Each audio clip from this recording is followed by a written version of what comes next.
And what's the crack? Welcome to another episode of Two Bald Knobs. It's myself, Scarnier, and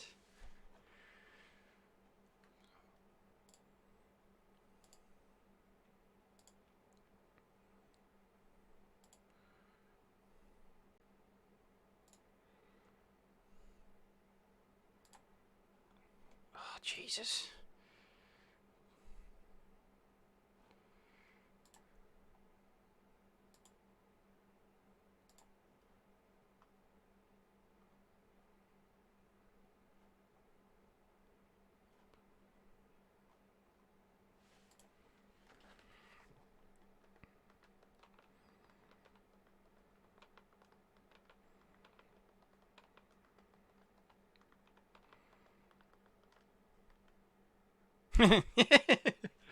So, no, it's not bad going.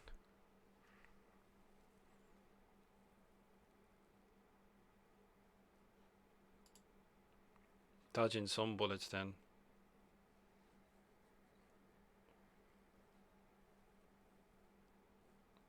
Well, yeah, for now, give it time. I'm sure the abuse will migrate over if we give it time. I'm just trying to sort out a link for those guys over there so that I can just get them to link over. But I don't know what's going on. It's like YouTube Studios like migrating its settings over, and it's just a pain in the ass. Really is. It's like, oh, funsies. Funsies. So yeah, I'm messing around with that. When I do manage to get the finger out, I am going to be chipping away at more looters. That's what Scarnier's got in his painting table. I've been making progress with them. Been getting like the bullet casings painted up, and I've been using what gold have I been using? Is it Retributor? I think it's Retributor Armor Gold, and then yeah, this stuff here. But using that for bullet cases. Yeah, I think it's that one there. And then I only use that for bullets though. Yeah. Yeah, some of the metallic steel.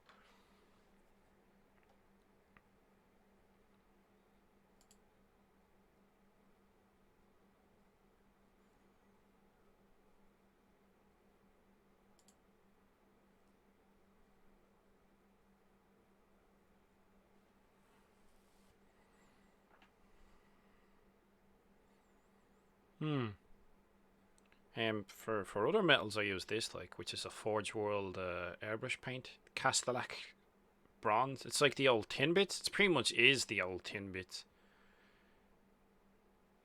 So that's what I tend to go in and pick out some detail on when I'm doing when I want some variation in the metal. That sort of bronzy color. That's what that is. So I use like this Castellax bronze and Retributor armor for the bullets, and then just like lead belcher for the base. Hit it with a wash, the old Agrax Earthshade, and then if I'm feeling super fancy, I'm once down the line, once I've got all of these sort of base colors on, I'll come back and I can either dry brush or do some scratches or something like that, just with lead belcher or Runefang steel. I think I have as well. So there's a bit of everything.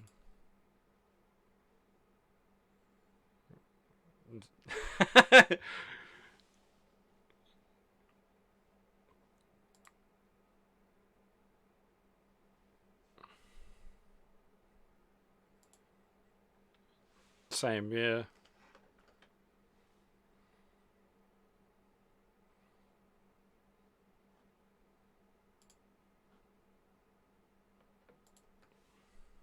Mm. You, yep. It's well, I suppose once you get it down, like it's fine. We can't hear your mate Plastic Crack gaming. You can't hear us. Hold on. Is it being a bollocks? Hold on. Hold on. This is OBS doing its thing. Hold on. Alright. Give me a second then. Give me a second. because this means I have to jump out of OBS. This is going to be an absolute shit show. Hey! All right, hold on. Jeez,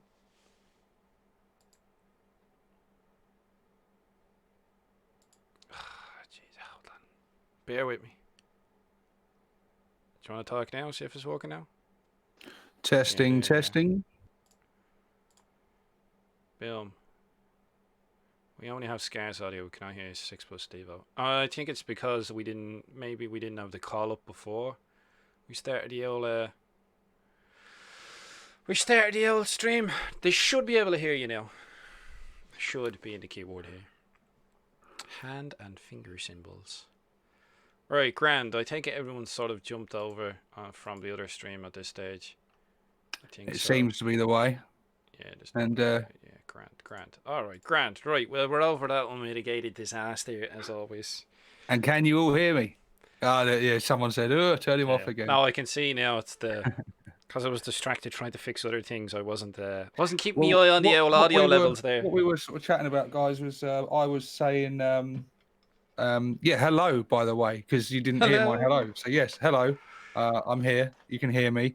I was mouthing a lot of stuff to you. What I was saying was I apologise for being late, but we were only 15 minutes late. As you can see, we're having a lot of technical difficulties today, but you know, we're here now. It's fine. You can hear me, you can see me, so all is right with the world.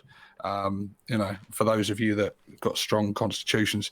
But yeah, Scar was saying about the paints he uses, and the colours, and I was saying it's funny that although he uses GW and I use Army Painter, we're essentially using the same colours. What he just described to you guys and to me on there, what he was painting and how he does it, is exactly the same as what I do, just with the Army Painter versions of those sort of colours. So it was quite interesting. Yeah, we pretty much do metals. And we haven't, like, that's not something we've sort of jointly discussed or anything. It's just sort of, I think it's naturally, it's like, oh, this is how to do metals, blah, blah, blah. Yeah, that's it. Came across it that way, so I'm going to throw some more metals on these. So I'm going to pick out some of the guys I have. Quite a lot of my looters, now that I look at it, are at this sort of stage where it's kind of like, I think I'd say this is tabletop, like, must be at this stage. You know what I mean? Base colours, metals, everything's got like a base colour at least. Yeah, and you could certainly bring them down to the club, whatever, couldn't you? Put them on the table, no one's going to moan at that. I've seen far worse. Far worse. You know what I mean? Well, I mean, they're not finished, but no, it's what I'm aiming for anyway. I've got some washes on. It's looking good. The bullet cases, though. I mean, I am aiming for finished. Like I am aiming for finished. I don't know if I'm going to get there. I'm really going to fucking give it my all, and I am cracking on. I've got so far finished. I've got 6 killer cans, 4 mech guns, 10 grots, Weird Boy, Big Mech, and I think that's it in terms of finished. What else I'm adding to it that is all through various stages of part way done is some more grots, some shooter boys, some tank busters, 3 death dreads, and a death killer war trike. What I'm doing currently while we film tonight, and what I was started yesterday during Dread stream, is my Death Dreads. So I'll bring up what I've done so far. Probably shit that well on camera. There's other stuff on here as well, but 2 of my dreads there you can see. I've got all the metallics on, and I've started getting the yellow on. Just a really thin coat, so it's really wishy-washy, but it's literally, I'm just putting on that first layer of yellow just to mark out what bits I want yellow, basically. So yeah, they're getting there. It's good seeing them in the metallics and the metal. They're starting to take shape. You can sort of just slowly see how they're, you know, gonna look. But I've got black panels to go on. I've got rusty bits to go on, brassy bits. You know, loads more stuff to go on there yet. But you're getting the general gist and the idea of how they're coming along. I've got some bomb squigs on there as well, but I'm not touching them tonight. While I was, as Dread was cracking onto his stream yesterday and I was making such good progress, once I did the dreads, I was like, well, I've got all that other stuff sitting there undercoated. I might as well just use the rest of this metal up that's on my palette now. So I just started getting it on the squigs and whatnot. And I've got my other one here, which I'm doing currently on my first time used last night. Big painting handle, which is awesome. I love it. It's got big one for Dreadnought. Yeah. So I've got me Diddy one for me Grots and boys and whatnot, and then I've got the big one for the large models. And yeah, it's mint. It's really cool, and it's just one of these things you just don't know how you did without them before. Yeah, it's awesome. I like it a lot. It's making painting Death Dreads a lot easier. Oh, that's good. Yeah, I'd highly recommend. If you haven't got any of the big one yet, it's worth getting. If you got a few big models out there ready to go. Oh, yeah, I've also been working on my list today, tweaking it on Battle Scribe. Oh, the list. I still haven't set mine. I'm like, oh yeah, commandos, and I've been looking at different combinations of what I have. Most of what I've picked from my list. Where's me painting handle now that you're talking about it? Mine's gone on the missing list. Oh, there it is. Like mine's got a lot of boys in it. You know what I mean? I haven't done a. I think I'll have to do a 1500 point army list video as well. Sort of, but sure, Dread's changed this. Oh, I'm doing 2,000 points now. It's like this though, and then when we'll aim for 2,000, we'll do 3,000 points. Now. We're not leaving it up to Dread. It's like 1,500. I said to him today, because then he sent me a message upping me saying, "Oh, 2,000 then or something." I said, "Listen, you keep upping the points, you keep moving that goalpost and pushing the finish line further away. You haven't painted a single one yet." I was literally about to say he's the one with the least amount of painted miniatures. And I don't doubt. I think he'll probably overtake me because I've got a feeling he's going to be quite speedy. He seems to have his process set down and that, and so he seems to be quite confident of that. He might be shaking the rust off a little bit, but yeah, I've got to. I mean, I am an insanely slow painter. So it's good that I've got a head start because I imagine once he gets off the starting blocks, he's going to sort of catch up. But yeah, no, we're not going above 1,500. I mean, I've got in my mind, I'm starting to think like what I will add to it after that. That's always in your mind. What's next? And I'm looking at what I've got and what I'm getting and stuff and thinking, what would be the next 500 to get it to that 2K mark?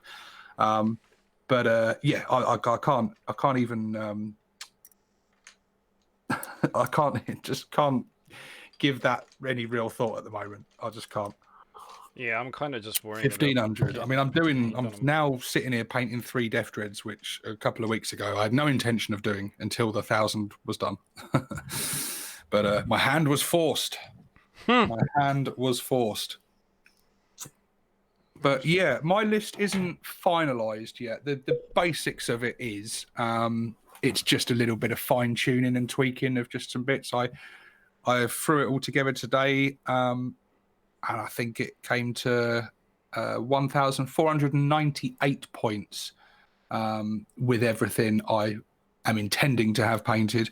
And yeah, it's looking all right. It's not the most competitive build because it's primarily just a themed list about a dread mob list. And there's some units in there that if I had all my stuff painted, I probably wouldn't select a couple of the units that are in there.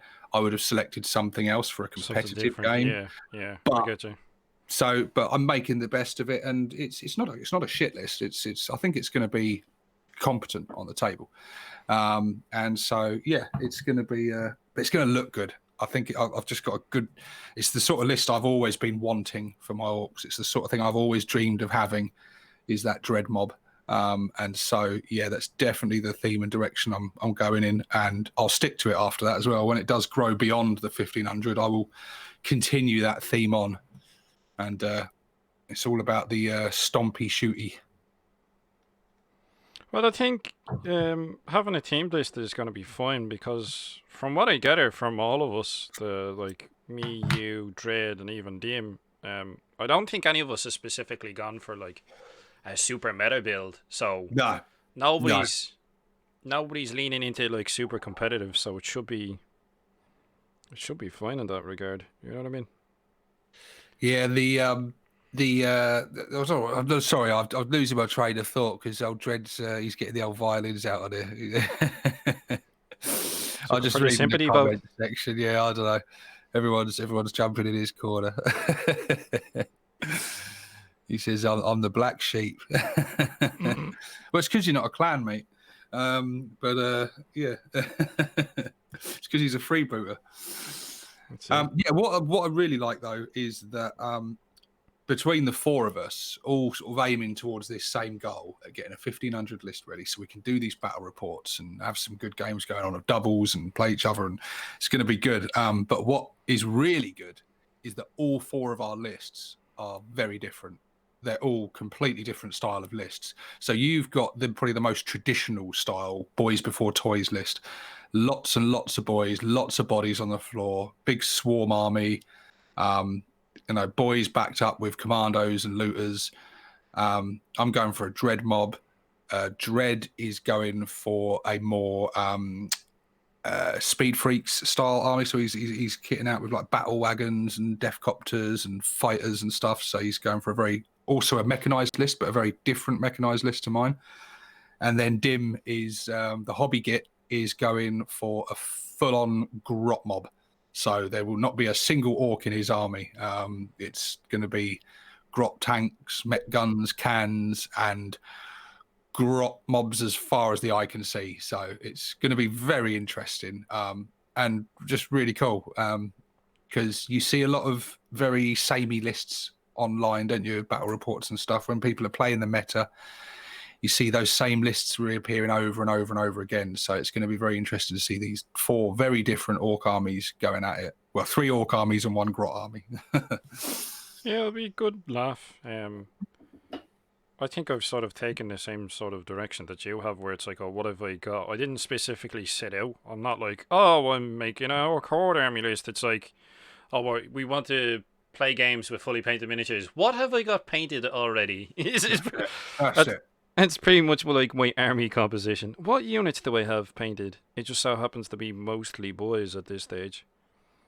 And after that, I've lots of options. Like I've loads of miniatures. I just need to pick something and be like, I'm going to paint this next, or I'm going to paint that next. Like I could do orc biker mobs. Like I've loads of bikers, or I could do like a battle wagon with like the forge roll gun. It's not the kill cannon, it's the bigger one. It's like a def gun or fucking whatever. I can't remember the name off the top of my head now.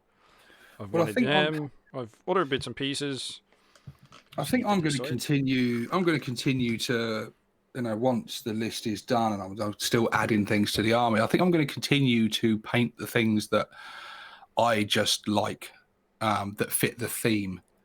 Because when I'm playing friendly games, like off camera, just with my mates or whatever, and just playing a competitive game, I can throw in the grey stuff and have no issue with that. It's only when I'm on camera I don't want to be putting the grey stuff on. And when I'm on camera, I'm going to be more. I think I'm going to enjoy playing a themed list more and showing off that army more. In the early days when I was getting back into Orks again and just building up my force, I just had loads of boys, and I was playing a very non-dread mob army. It wasn't my army. It was just a generic orc army because I just built the core of it first, and it wasn't very satisfying for me. It was quite good, but it wasn't my army. Now I really feel like I'm honing in on what my army is and what it represents, and it's satisfying. And I think it's more satisfying than going, right, what is the best unit? I'll paint that. It's better to go, what's the coolest looking unit? I'll paint that. That's more fun, and I think it makes painting it more fun and displaying it more fun. And because we're all kind of, I think, on them same sort of wavelengths of thinking, I think it's going to make our games fairly evenly matched and competitive, because none of us have really gone for the meta. We've got powerful units in there. I mean, you've got looters, I've got tank busters, and they're all going to have a good fighting chance. Dim's certainly going to have massive board control. How on earth I'm going to clear that many grots off the table, I do not know. Dread. Here, guys, are we allowed non-codex units or custom units with agreeable stats? We don't know. What do you want to do? We'll see what's he doing there. I don't know. I'd have to have a look. Non-codex units is in terms of legends and things. Yeah, Legends is yeah, fine, of man. course, and from the campaign books, certainly. Yeah, I don't know. I think certainly in the future, custom units, probably for like our first battle reports, keep it legal as such, not necessarily tournament legal, because obviously Legends wouldn't be in there then, but certainly keep it legal to start with. But yeah, certainly in the future for like campaigns and stuff, to have sort of custom data sheets and things. I think that's what he's getting at. Like for narrative type games, I think. So this is the thing with narrative type games. I think they should just be match play games with like specific scenarios. That's yeah, the way it should be. But yeah, I tend to, you know, even if I am playing narratively or fluffy, I still want some element of balance and competition and competitiveness in there, you know. Well, it depends, I suppose. If you're playing like one-sided games, I can understand if it's like super one-sided, but you then flip the game the next time you play, and then the other person plays it from the other side, and then you see who did the better out of the two of you. Even if you play the same forces game, like. Or you change the win parameters, don't you? So like the player that is completely outclassed or outnumbered, if he survives, he wins. So like just defeating them isn't enough. That will still count as a loss for you because you were so much more power. So you've got to change the win parameters for it. But yeah, it's he's wanting to bring a longbow, it seems. I'm wanting to use a longbow and flak guns. Yeah, we can sort something out. I think between the lot of us, well, I definitely have the old rules from the Apocalypse for the flak guns and Forge World books, so we can come up with something and make our own data sheets if we want. Be nice to have a booklet eventually, or some form of reference for running Apocalypse games where we can add in our own units, you know? That'd be fun. Make new and updated rules for like the pulsar rocket and stuff like that. But that's all in the future. I'm sort of focusing on getting this 1500 points sorted for now. But as should he be. Yeah. He starts thinking of custom data sheets. Yeah, you can tell he's getting excited. His mind starts racing. At a time. Yeah, mate. We're learning to crawl here before we try to run. Brack's here. Good morning, Brack. Good morning from the UK. And Ireland. Exactly. Frosts and fists. There's quite a lot. Brack's from Australia, by the way. Coffee. I've got my evening coffee. Oh, I've got like tea, but it's gone tepid at this point. The stress of trying to sort the stream. Mine is lukewarm now, but still good. Still good. Still going good. So yeah, you've been banging on like for as long as I can remember talking to you about armies and orc armies and what you've thought is cool in orc armies. You've been going on about a dread mobs list, like a dread mob, like literally since I started talking to you and we were talking about army composition. You've always been like, dread mob, yeah. Yeah, I love. I'm not surprised in the slightest. I love. I don't. I think I first saw it in White Dwarf when it was like doing. It was like they used to do in the magazine. They were doing army showcases. And they showed off one of the writers' armies, or one of the people that was featured in their army, and it was a full-on dread mob. And it was back in the days when you used to have the rule that I think if you had a big mech leading your army, you could have an take a death dread. Yeah, so you could have an extra one for like free back in the old Force Orgs, because usually you'd only be able to have three, and so you could have an extra one in there. And yeah, just the look of the army, and also reading there was a short story in one of the White Dwarfs, and it was about Bjorn the Fell-Handed being awoken to defend the Space Wolves like fortress monastery against a dread mob of like hundreds of killer cans and death dreads and that. And he woke up, him and the other ancient dreadnoughts, and there was like 20 of them taking on the dread mob. And it was such a cool story, and seeing the army on display and stuff, I was like, that's so cool. And I've always been drawn towards them. These just big trash cans with arms and legs and guns bolted on. I just think there's something so cool about that, and Yeah, funny man. I love them, and it's why I don't actually I don't go for a lot of the third party versions of Death Dreads or Cans or the Gorkamorks or things, because a lot of them tend to drift away from that aesthetic, Aesthetic, and yeah. they kind of they look really cool in their own right. There's certainly nothing wrong with them. It's all a matter of taste. But I've just loved that simplistic, just literally a trash can with arms and legs bolted onto it and weapons. And I just think it's brilliant. And I love the crude shitness of their design.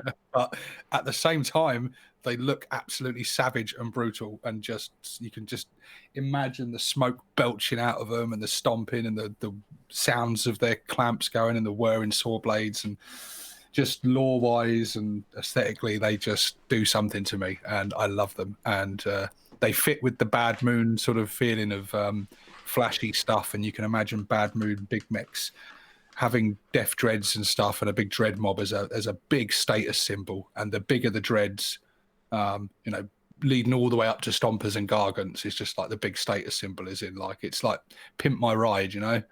Whoever's got, you know, yeah, whoever's got the biggest stomper or dread or whatever is like, yeah, they've made it. And it's so I love it, absolutely love it. And they're quite competitive now as well, since the codex, and certainly now with new rules that I'm eager to try out. They're worthwhile using. In the early days of the index, dread mobs were not competitive in the slightest. But now they're starting to get themselves to a point where you can have fun with them and have a themed list, but actually they do quite well on the tabletop. They do all right.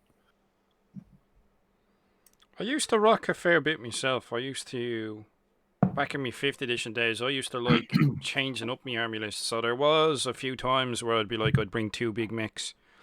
I'd use the Death Dreads as like the troops' choice.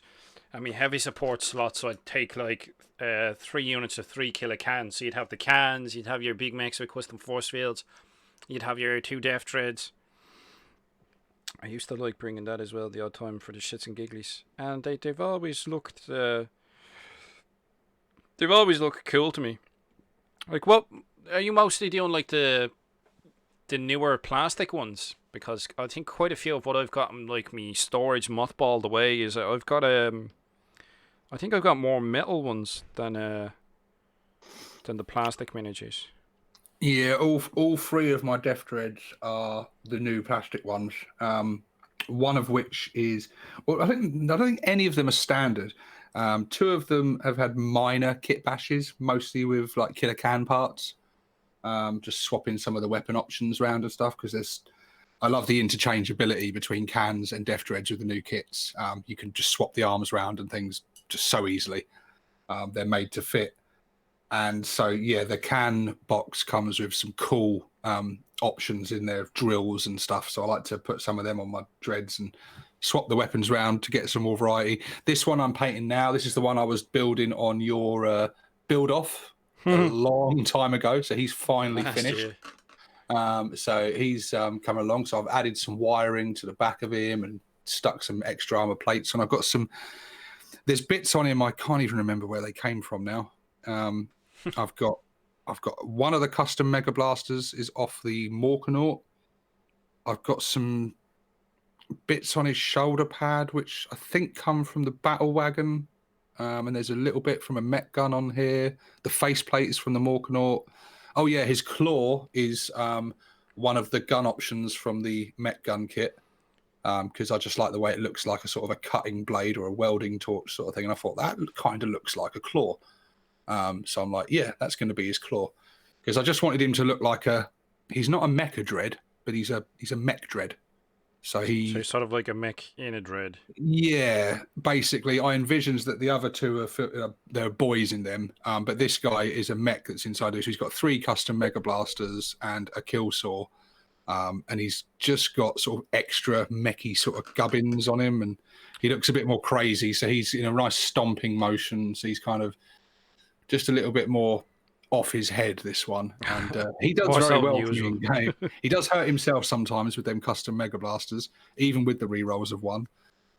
He still hurts himself sometimes, but he does pack a nasty punch when he gets his shooting on target. So he's quite nice. But they're all three of them are armed differently as well. They're all completely armed differently. Well, I So think they're that sort of very reminds random. me of I think it was Apocalypse Formations, where you used to have command vehicles.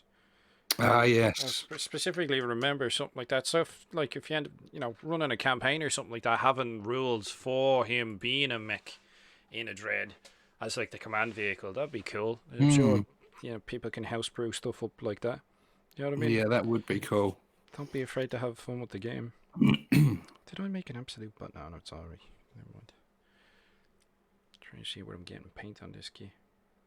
I was going to my original plan for this guy was to have him with 4 custom Mega Blasters.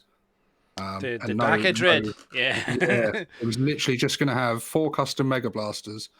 And I mean, I've got one of them on an arm, so he's got 2 sort of mounted on as sort of just bolt-on weapons. Then I've got one coming off an arm. And I was going to do that, so he's going to have 2 arms with them on. So he's sort of, but the sensible part of my brain kicked in, and I thought, you know what, it's worth having, even if you're going for a shooty dread, it is worth having at least 1 close combat arm, because what you lose by having no arms at all in the combat is a lot. You lose all that. So just having that 1 arm means you're getting that massive buff to the strength and everything. Otherwise, you're going off the Death Dread's base strength of 6, I believe, or 5 even. And he's just going to not do anything in combat. So, and it's worth having, even if you're going for a shooty dread, to still have at least 1 arm. So yeah, I gave him the 1 arm. So he's still got some combat potential. Are your words of wisdom to the up and coming youths? Is it? It's like, Yeah. give him at least 1 combat arm, you get. Yeah, just 1 for a backup option in case he does get in combat, or you still got that. You still got that option. And the thing is, I'm playing Bad Moons. I'm shooty, but they're still orcs. They still love a good scrap. So my boys are still just as eager to get in the fight as anyone else. It's just that while they're on their way there, they're going to be shooting the fuck out of you. So the army sort of stomps relentlessly towards you, just dackering the hell out of you as it goes. But they will definitely charge if they get the opportunity. So yeah, he like this guy, he will shoot and he'll still charge in and pile in. He'll still gets 3 attacks, I believe, with 1 arm. You can get +1 attack, don't you, for every arm you've got? I think so. I haven't played Dreads very much, or if at all, this edition. My other one is armed with 3 close combat weapons and a big shooter. So he's my combat dread, and he's just got the 1 big shooter, just so he's got a bit of range as he's on his way in there as a cheap option. And then my other one is built completely for fun and is my complete wild card Death Dread, because he's got 2 Scorchers and 2 close combat weapons. So he either gets shot off the board without doing a single thing, or if he does get in, he causes carnage. But he's complete roll the dice and see what happens. I can never rely on him. Yeah, like last game I had with him, he caused a lot of pain against the Tau. A lot of pain. Nice. But he's all or nothing. He gets in range and he fires both those Scorchers up and then makes them do the Bernie dance, and then follows up with some impressive close combat, or he just gets shot off the board and doesn't achieve dick. That's usually the way of it with Orks. Which happens more often than not with that one, because they see those 2 Scorchers and they're like, I do not want them in my face. Like he needs to be taken out.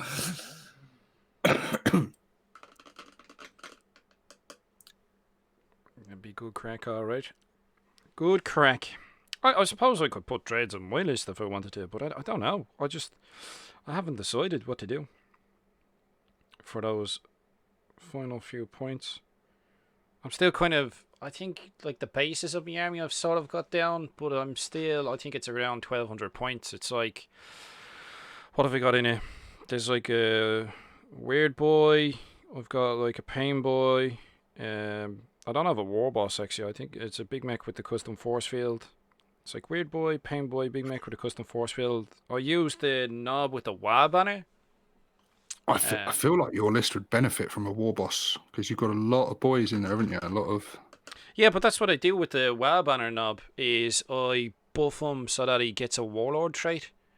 So Right. I give him like the Mogrog's thinking cap. So I can give either I can give me warlord an extra warlord trait, or I can give him a warlord trait. So I give him the one that pretty much gives him like the war boss WoW abilities. Yeah. Plus he like buffs he So you're buffs getting them the for their benefit of the breaking heads and all that, and the war banner all in one character. yeah. So that's plus you can throw him in around combat and he's not the warlord. I use the big mech as the warlord. You know what I mean? For this mob, I see it as like the big mech's the brains of the operation, and the WoW banner knob's sort of like the front man. You know?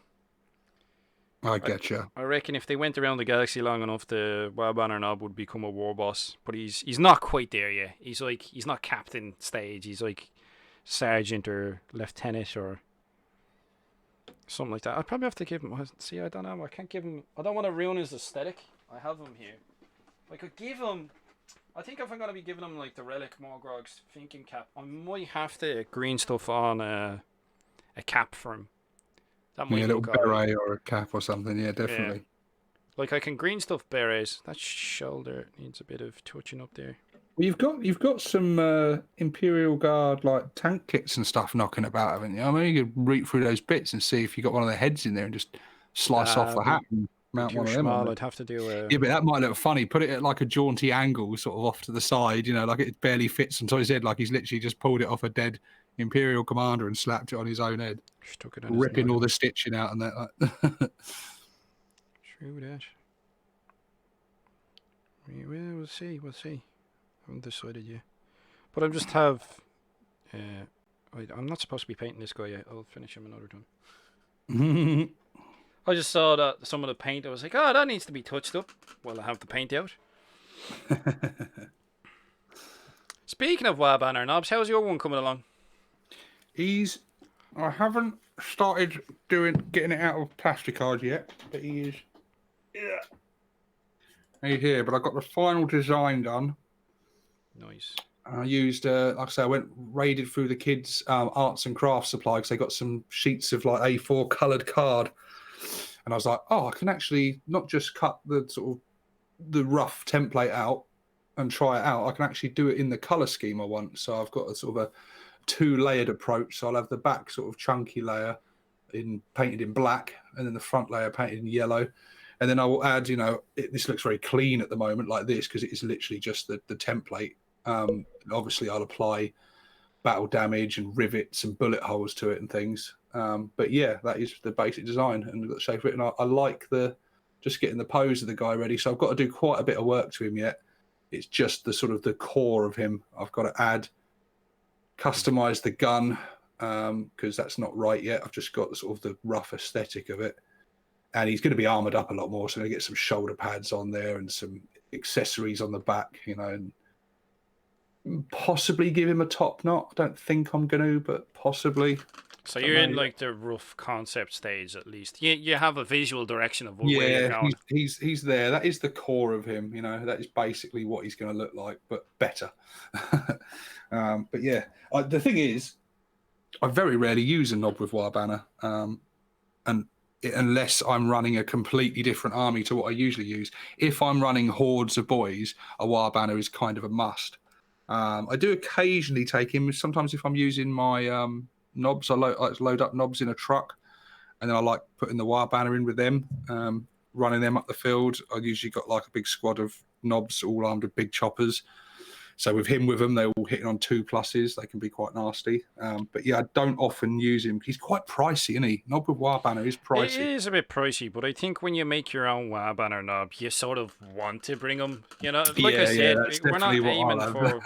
I'm sure you can make some sick combos with them, but for me, it's like I custom made my own WoW banner knob, and it's painted. So like, why the hell wouldn't I use it? Like, you know what I mean? Like that's plastic card.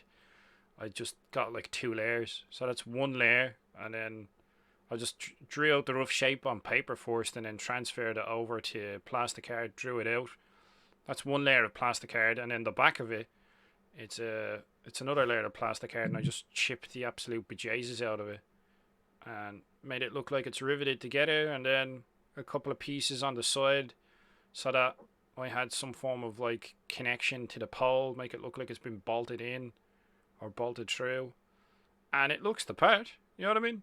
I think it looks fine. It does. It looks very good, and it's basically exactly the same as what I'm going to be doing.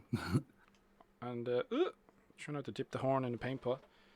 I built a Bad Moon one, but I don't know where the hell he's gone.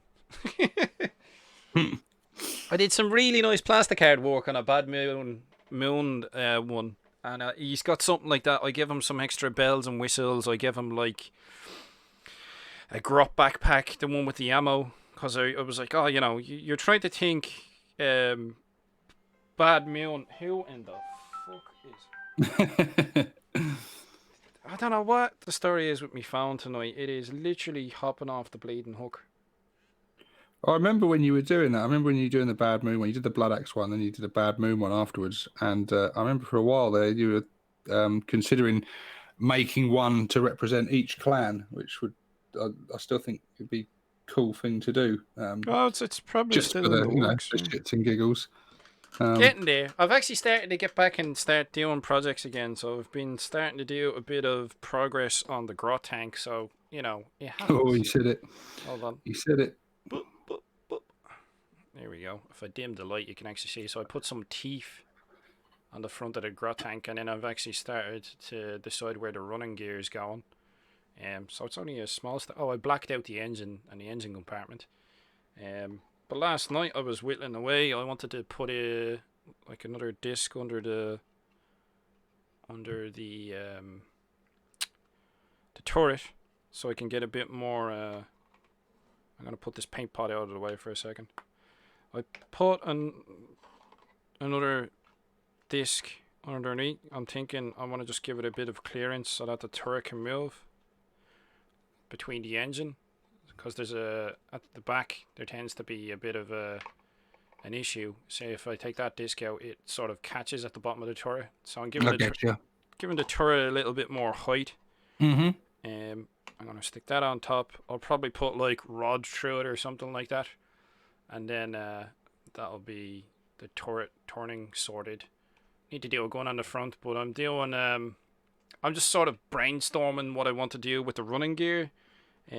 I've got some bits and pieces I've started for the running gear, but nothing when I was doing a stream. I saw on your stream you were. I was like, when I flipped onto it, I'm like, shit me, he's got the grot tank out. He's fucking doing it. Well, we'll get there eventually, lads. We'll get there eventually. And then I was... I thought it was a thing of myth. Nah, thing of legend. I've started to mess around with what tank tracks I want to do and stuff. And then it's a case of... I'm just trying to visualize the supports for the running gear. And then I'm trying to make it so that the tank tracks will actually... I'm being like very picky with the treads, like the tank tracks and the running gear. I want it so that it would actually work. Mm-hmm. If you know what I mean. I don't want to just sort of throw it together and then... Like I've done that with it's other... a labour of love, isn't it? You want to have something to be proud of at the end of it. And like I've done that with other track in the past, and it's like I'm not happy with this track. That I was gonna build for a big track, and when I'm not happy with a part of it, it sort of knocks the project for me for a bit.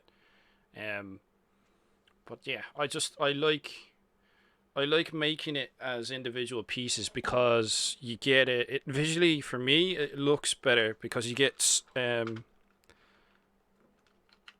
sag in it. Like it should be sagging onto the running gear, like it looks natural. So doing individual bits like this might be an absolute pain in the ass, but I think it looks really cool and sort of genuine. So you can, especially on Ork vehicles where they're not going to have tightened everything up properly. No, yeah, exactly. There should be looser than it should be, you know.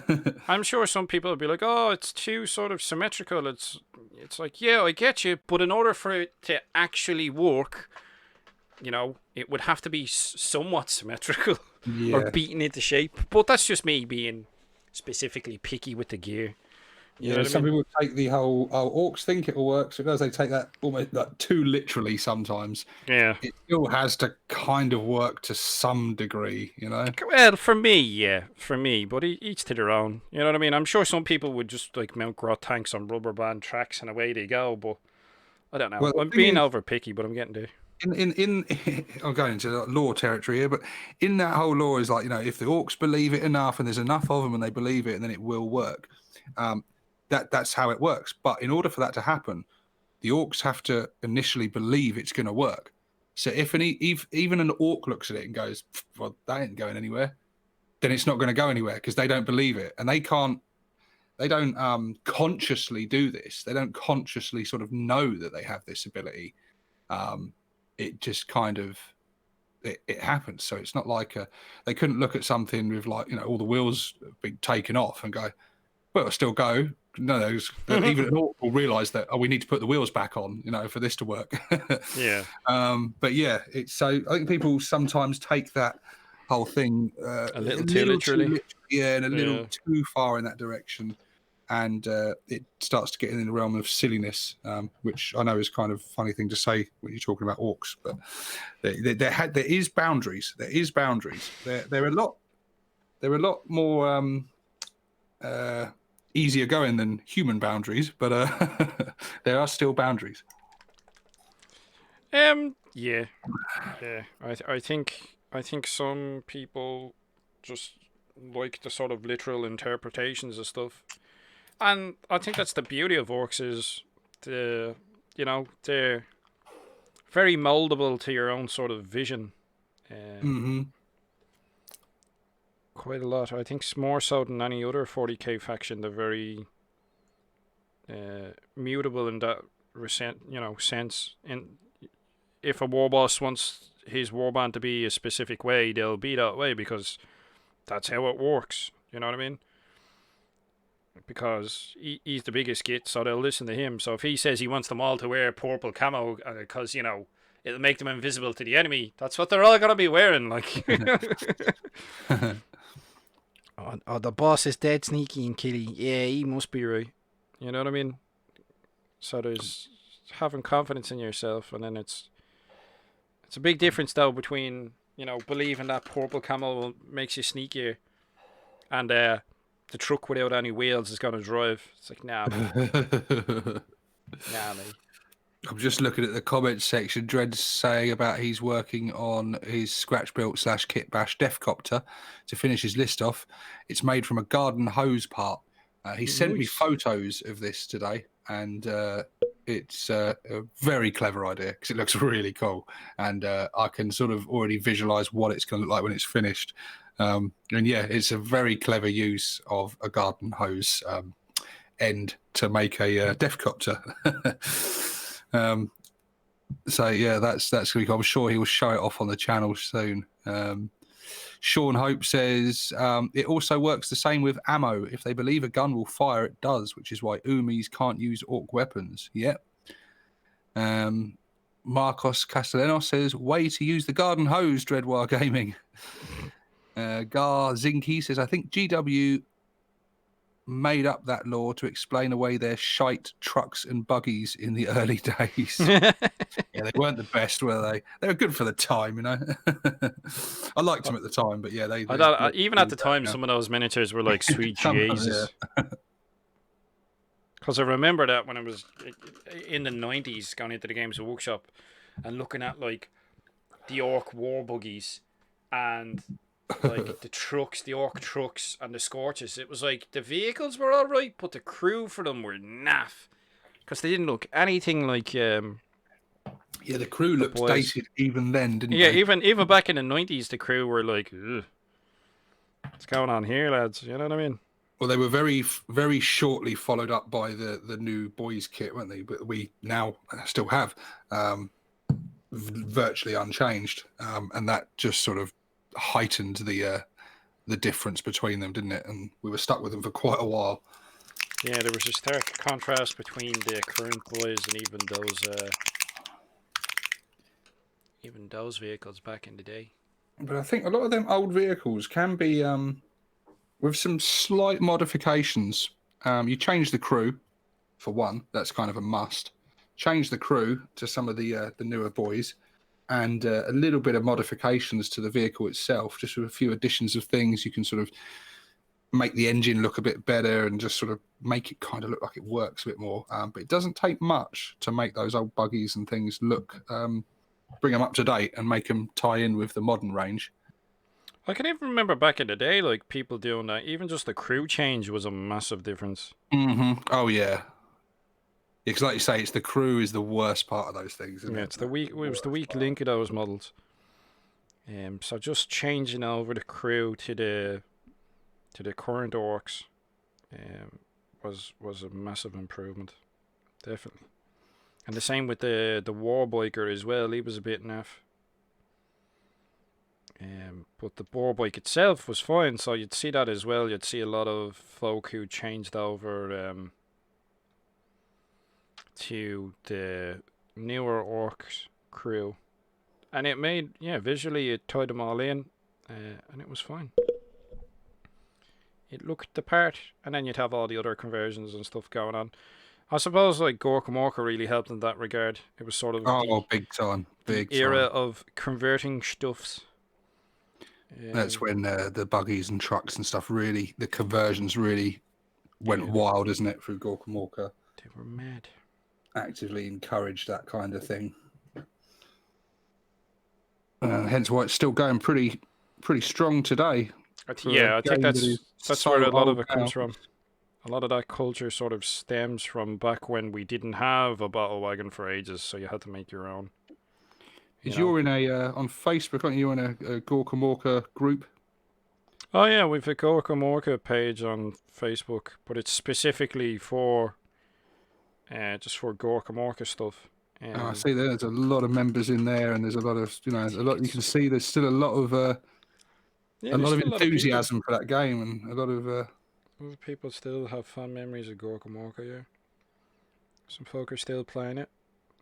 There's quite a few members in that group. We started a few years ago, but when they make the computer games and they do the licensing for things, and they've got computer games of Blood Bowl and Warhammer and Space Hulk and everything else, there is a game that I think would be very good if someone got the license for that and turned that into a computer game, an online sort of battle type game where you can run your mod. That would work very well. That would be a very fun game to play. Well, yeah, it was pretty much like Necromunda, but with vehicles and the Ash races in an orc setting. It's pretty much what it was. So I'm surprised someone hasn't done something like that. Gets no love, I tell you. Gets no love. It certainly gets love from this community, that's for sure. Well, this is it. I think like orc players, once they realised that orcs pretty much had their own specialist game, they're like, you what? Yeah. It's like, yeah, mate, we had our own sort of specialist game about orcs that were crashing on a planet.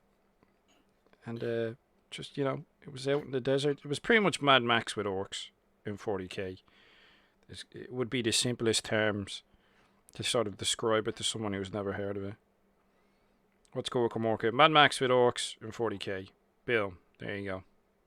I think it really speaks of the strength of the game as well. That it shows you that I mean, how many years old is it now? It came out in the 90s. Yeah, it's over 20 years old, well over 20 years old, and the fact that it's still being played by a lot of people today. I mean, I say a lot of people, but a dedicated following of it, and there's still players discovering it and getting into it and stuff. That speaks volumes for the quality of the game. Because you don't get that with many. A lot of games come and go and die and are never seen or heard of again.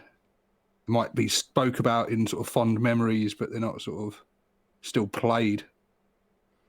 Well, I'd say out of, I don't know, but Gorkamorka is probably one of the more lesser known specialist games, I think. The only ones off the top of my head that I think would be even more lesser known are like Inquisitor, Man of War. Man of War. You know what I mean? Because I never played Man of War, but I was aware of Inquisitor. I do remember reading battle reports and White Dwarfs and stuff like that.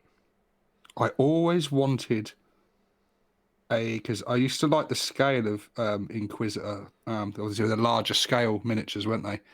And I always wanted to see an orc boy or an orc knob or something done in that scale for that game. That would have been very cool. I can remember there was like a battle servitor or something like that for that game that got converted into a war boss miniature for just like normal 40k, because he was about the size of Gazgul at the time. So if you get, I specifically remember quite a few people used to give him like a Gazgul head or an Orky head, Mm-hmm. and it actually looked pretty nice because it had like sort of like power claw hands and that type of stuff. It reminded me a lot of our old Gazgul miniature. As in old, as in the one that's just literally just been outdated. The last one in metal. I used from that game. I used the Cyber Mastiffs because there was Cool, a man. character. Yeah, I bought 5 of those when GW used to sell the bits. So I bought 5 of those Cyber Mastiffs and converted them into Black Legion Chaos Bikers. So Ooh. instead of going to battle on attack bikes, they were riding into battle on Cyber Mastiffs, and they fit perfectly. I can't remember what legs I used. There was a set of legs I used. I think they were the biker legs, and they just slotted over the thing perfectly. I molded on little green stuff saddles, and then it had packs on the backs of them, and they had like a little bit coming out the collar of the top where the guys were holding on to the gun turret things. They had like gun turrets on top of the Mastiffs. And and I didn't give them any close combat weapons because I said the Mastiff itself counts as the close combat weapon and represents like the extra attack and stuff. And yeah, they looked really cool. I put a lot of work into them. I've still got my old Chaos Warlord around somewhere, and he had the Necromunda scale Cyber Mastiff on a leash made out of my girlfriend at the time's one of her old bits of jewelry, which I used as the leash. So my whole sort of Black Legion had like a dog theme going on to it, sort of thing. Like a. That's pretty cool. But yeah, they were. Garzinski is saying Space Hulk, just use Mega Knobs instead of Umis, same stats, we call it Vermin Control. I've actually played a game like that before with Space Hulk. It's like literally just give him the same sort of stats and just sent in Mega Knobs to clear out Gene Stealers, because if you read some of the lore, Orks do that when they're capturing Space Hulks. Oh yeah. I think they talk about it a lot more in the old lore, where it'll be like they'll be on a planet and a Space Hulk will come into the system, and the big mechs will build giant tractor fields to sort of hold the Space Hulk in place, and then they'll start sending Orks over to claim the Hulk. And if it's got bugs in it, all the better. If it's got needs in there, entertaining times, then will they clean it out? Yeah, they might be clearing them out to get to some treasure, or the Hulk itself, or just doing it because they're bored and they've been travelling through the warp for God knows how long, and they're just itching for a fight or something to do. Well, that's it. Yeah. It's a right good laugh.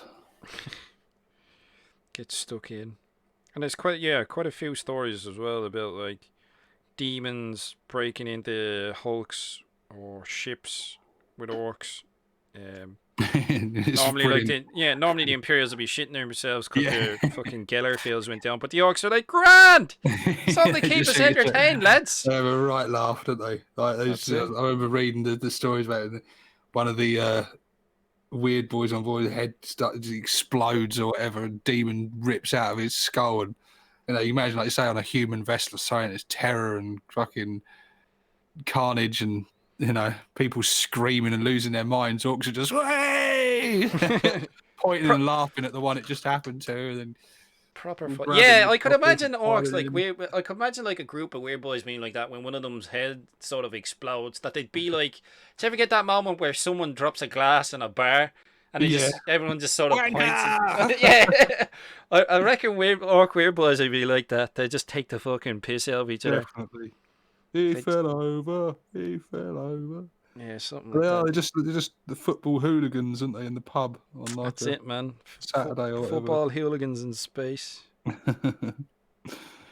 Which is funny that I like the Orcs so much because I fucking despise football hooligans. Thought you were going to say you despise football there. I'm like, oh, there's the subscriber count gone down. Oh, Jesus. Well, now you mention it. Yeah, I'm finding that funny in our current I had sort of climate. the odd subscriber say, "What football team do you support?" I don't, mate. I know. I used to be like, I don't watch football myself, and it's like, if you like football, fair play to you. Yeah. But I used to be a barman, and there's nothing more of a sort of conversation killer than someone going, "Do you watch the sport?" No. Oh, You don't support a team? They ask you. They never ask me. They just no, they fuck. What was that fucking ref ask. thinking last night? I don't know, mate. Oh, what the fuck are you talking about? Yeah. Just like, I don't walk up to random strangers and go, God, what were GW thinking with that bloody latest Orc release? Eh? You know, People looking at you like, I what? was insane, and rightly so. Like, you know, find out what the person's interested in first. Don't just assume that because he has a penis, he likes football. I used to find it so entertaining. People would be so bitterly disappointed that their local barman was not into football, so they couldn't talk football. And you can see their respect for you just dwindle to God, nothing. It's like, what you mean?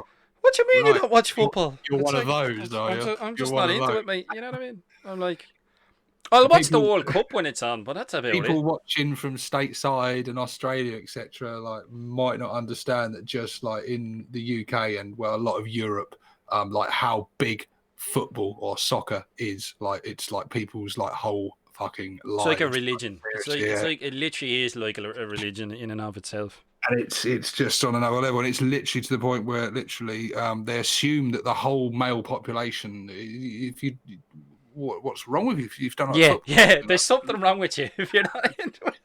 I used to work as a forklift driver, and the lorry drivers would always be loading up, chatting away to them, having a laugh and a banter with them, and that while I'm unloading the lorry. And they'd always come at me like, Southampton last night, just. And sometimes I'd just humour him because I couldn't be bothered to get into it. Like, yeah, I know, mate. Yeah, crazy, eh? Yeah. And then and sometimes you just like, I don't watch it, mate. I don't follow it, and that, and you just see it like, oh, all right, I'll stop talking to you now. Yeah, it's like, you know, it's like their icebreaker or something, or quite a few people. It's like, if they can't talk to you about the sport, it's like, well, what the fuck do we talk about now? It's kind of how I feel dealing with normies who aren't into 40k. Trying to make small talk with people. It's fucking hilarious. But I am finding it somewhat amusing. It's like there's no football, you know, the football season because of COVID and all this type of stuff. I'm like, you should be grand, lads. Don't worry about it. Yeah. You know what I mean? See, even just putting that sort of Castellax bronze on is a nice sort of, and that's a bit. Yeah, hold on. Boop, boop, boop, boop. Come on, brightness. I've already achieved far less than I did yesterday when I was watching. We're nattering away. These hobby hangouts, don't expect to get a lot of progress done when you're doing a stream and chatting. It's some progress. It's some progress. It's more more than what I get done when I'm on my own, that's for damn sure. Yeah, I find that as well with streams. If you've got like 3 or 4 people, because there's that many people talking and it sort of alternates between people, you tend to get more of an opportunity to do what you're doing right now, where it's like you get to concentrate on painting your own miniature as opposed to you're trying to hold conversation. Because even myself, I find I can do like base coats or stuff like what I'm doing now is kind of detailed, but it's not super fine detail. I find I just can't. There's like a limit to it. Like if I'm trying to do like hazard stripes or something like that on a live stream, it's like the conversation just yeah, dies. like me with my checkers the other day. I had to, when I was just doing the finishing touch to, I thought, you know what, guys, I'm gonna have to do this once I finish, once I turn the camera off. Because you can tell. I'm just gonna balls it up. You're trying to feel it going wrong. I'm like, this isn't gonna work. He needs a bit of a touch up there with his own metal. Who else needs a touch up with the old lead belcher? So that's everyone else walking on tonight, folks. We've quite a few. What's nattering on? Yeah, I'll look at the comments section. A few people in here. We've got Frost and Fists have just jumped in here. I've done the workplace humour people about football talk bit many times, says. And that's so I'm taking you're talking American football there. Mephos, I imagine that's what you're talking about. Ain't they playing sport in empty stadiums? I did read that somewhere. Well, I know WWE are, because I'm watching the wrestling, and they're still doing it in empty places, and it's weird. It's strange. Sean Hope says, I play Blood Bowl and have conversations like that. I only know football because of the colour of uniforms and how I can use those colours when building my army. So you're in a football stadium for research purposes. Kyle Reiki says, taking a day off designing today. Bloody hell. You won't know what to do with yourself, buddy. Every now and then, you know. Brack the War Boss is working on his WASBomb jet thingy, as he calls it. Yeah, just the names of some of them. It's a bit mad. It's like, WASBomb blaster jet, so it's a blaster jet then, yeah. It's a crazy mech jet. Let's see. Or what's that, like, Mecha Track scrap jet? So it's a scrap jet, yeah. You know what I mean? It's like the names are twice as long as they need to be. Rucker Truck Squig Buggy. Squig Buggy. It's just the Squig Buggy, yeah, yeah. The Boom Dacker Snazwagon. It's a Snazwagon, you know. Oh, I laughed when those. Do you remember when it was just called a buggy? I remember, yeah. Back in the Can't days. copyright buggy though, can you? Ah, that's it. Like maximum copyright. Can't be doing that now. I do like the names of some of those buggies though. They are quite cool. They are hilarious. Just waiting now for Tuska parts to be delivered. Oh yeah, someone's building a Tuska. That'd be fun. I did get my email today because I know that the lockdown is starting to lift or ease in some countries. And I got the email today from Puppets War, who I've ordered some bits off to start work on my War Boss. And our email said your order has now been upgraded to ready for shipping. So yeah, that's progress. It was previous status was not ready for shipping. Now it's ready. Previous status. Good luck, mate. Yeah. So it was just I think it was basically an email to say, look, we ain't forgotten. You are getting it. It's coming. Just trying to remember what I've ordered myself. I got like the Psychic Awakening stuff. That's still in the works. I feel like when the lockdown lifts, I'm just going to get suddenly just a massive bundle of stuff because it's all going to arrive at once. One of which is the prize for a 3K. Yeah, we're double celebrating, aren't we, mate? Hey, between us, 4K. 4K between us. I made 1,000. I actually, you know what? Today was the first day I got a little notification in YouTube, which is like, oh, your community alerts have unlocked. I was like, oh, all right. I didn't think you get them until you're monetized, but yeah, apparently. Yeah, I think they're separate. So I think even if you're not monetized, you still get them. I think it's just getting to 1,000 subs is them. I believe, anyway.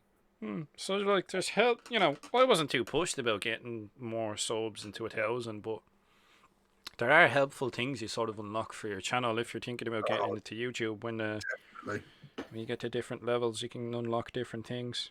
My favourite use for the community section.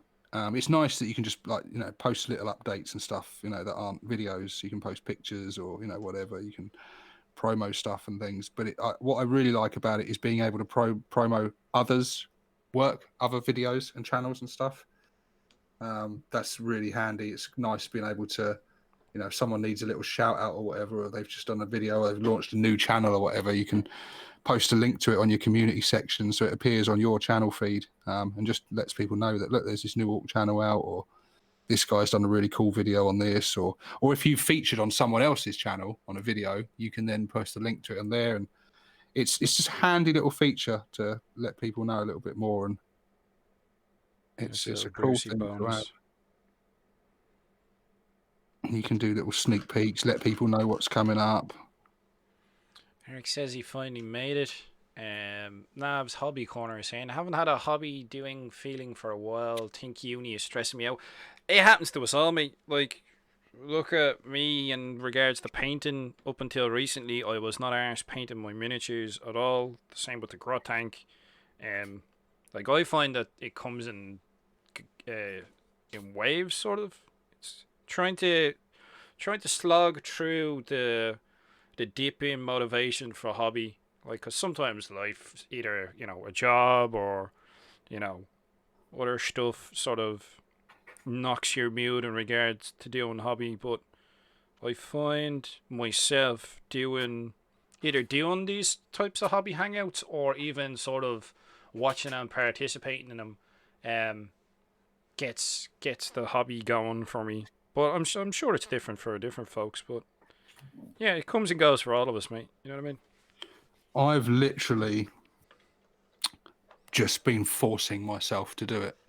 Yeah, Um, sometimes it's like, yeah, I don't care. I've literally, because like I say, we're locked in. There's not much else to do, and so I actually, a lot of the time I'm painting. I don't want to be painting, but I mean, you guys have really piled the bloody pressure on because you're all cracking on, and so I'm like, well, I can't be left behind. And it's just, it's always, I've been putting the pressure on myself for quite a while anyway to get the stuff done for the channel and everything. And then it's just really it's just put the pressure on for both from sort of external sources and internal. And I'm like, you know what, you just got to get this done. And I've kind of set myself this little sort of goal within my head, like, have a painted army by the time the lockdown's lifted. Have a painted army by the time That it's would be, lifted. yeah. I think now's a pretty good time to try and get yourself motivated. And you need some bits. Oh, well, yeah, I've done more over these last couple of weeks than I have for any other time. I think incredibly productive. But what I've done as well is that I started off, I would do one unit or one character from start to finish, have that completely finished before I moved on, based, varnished, everything. And I liked doing it that way because I can sort of track my progress easier. Whereas what I'm doing now is a term that the hobby get sort of invented the other day in just doing a bad joke.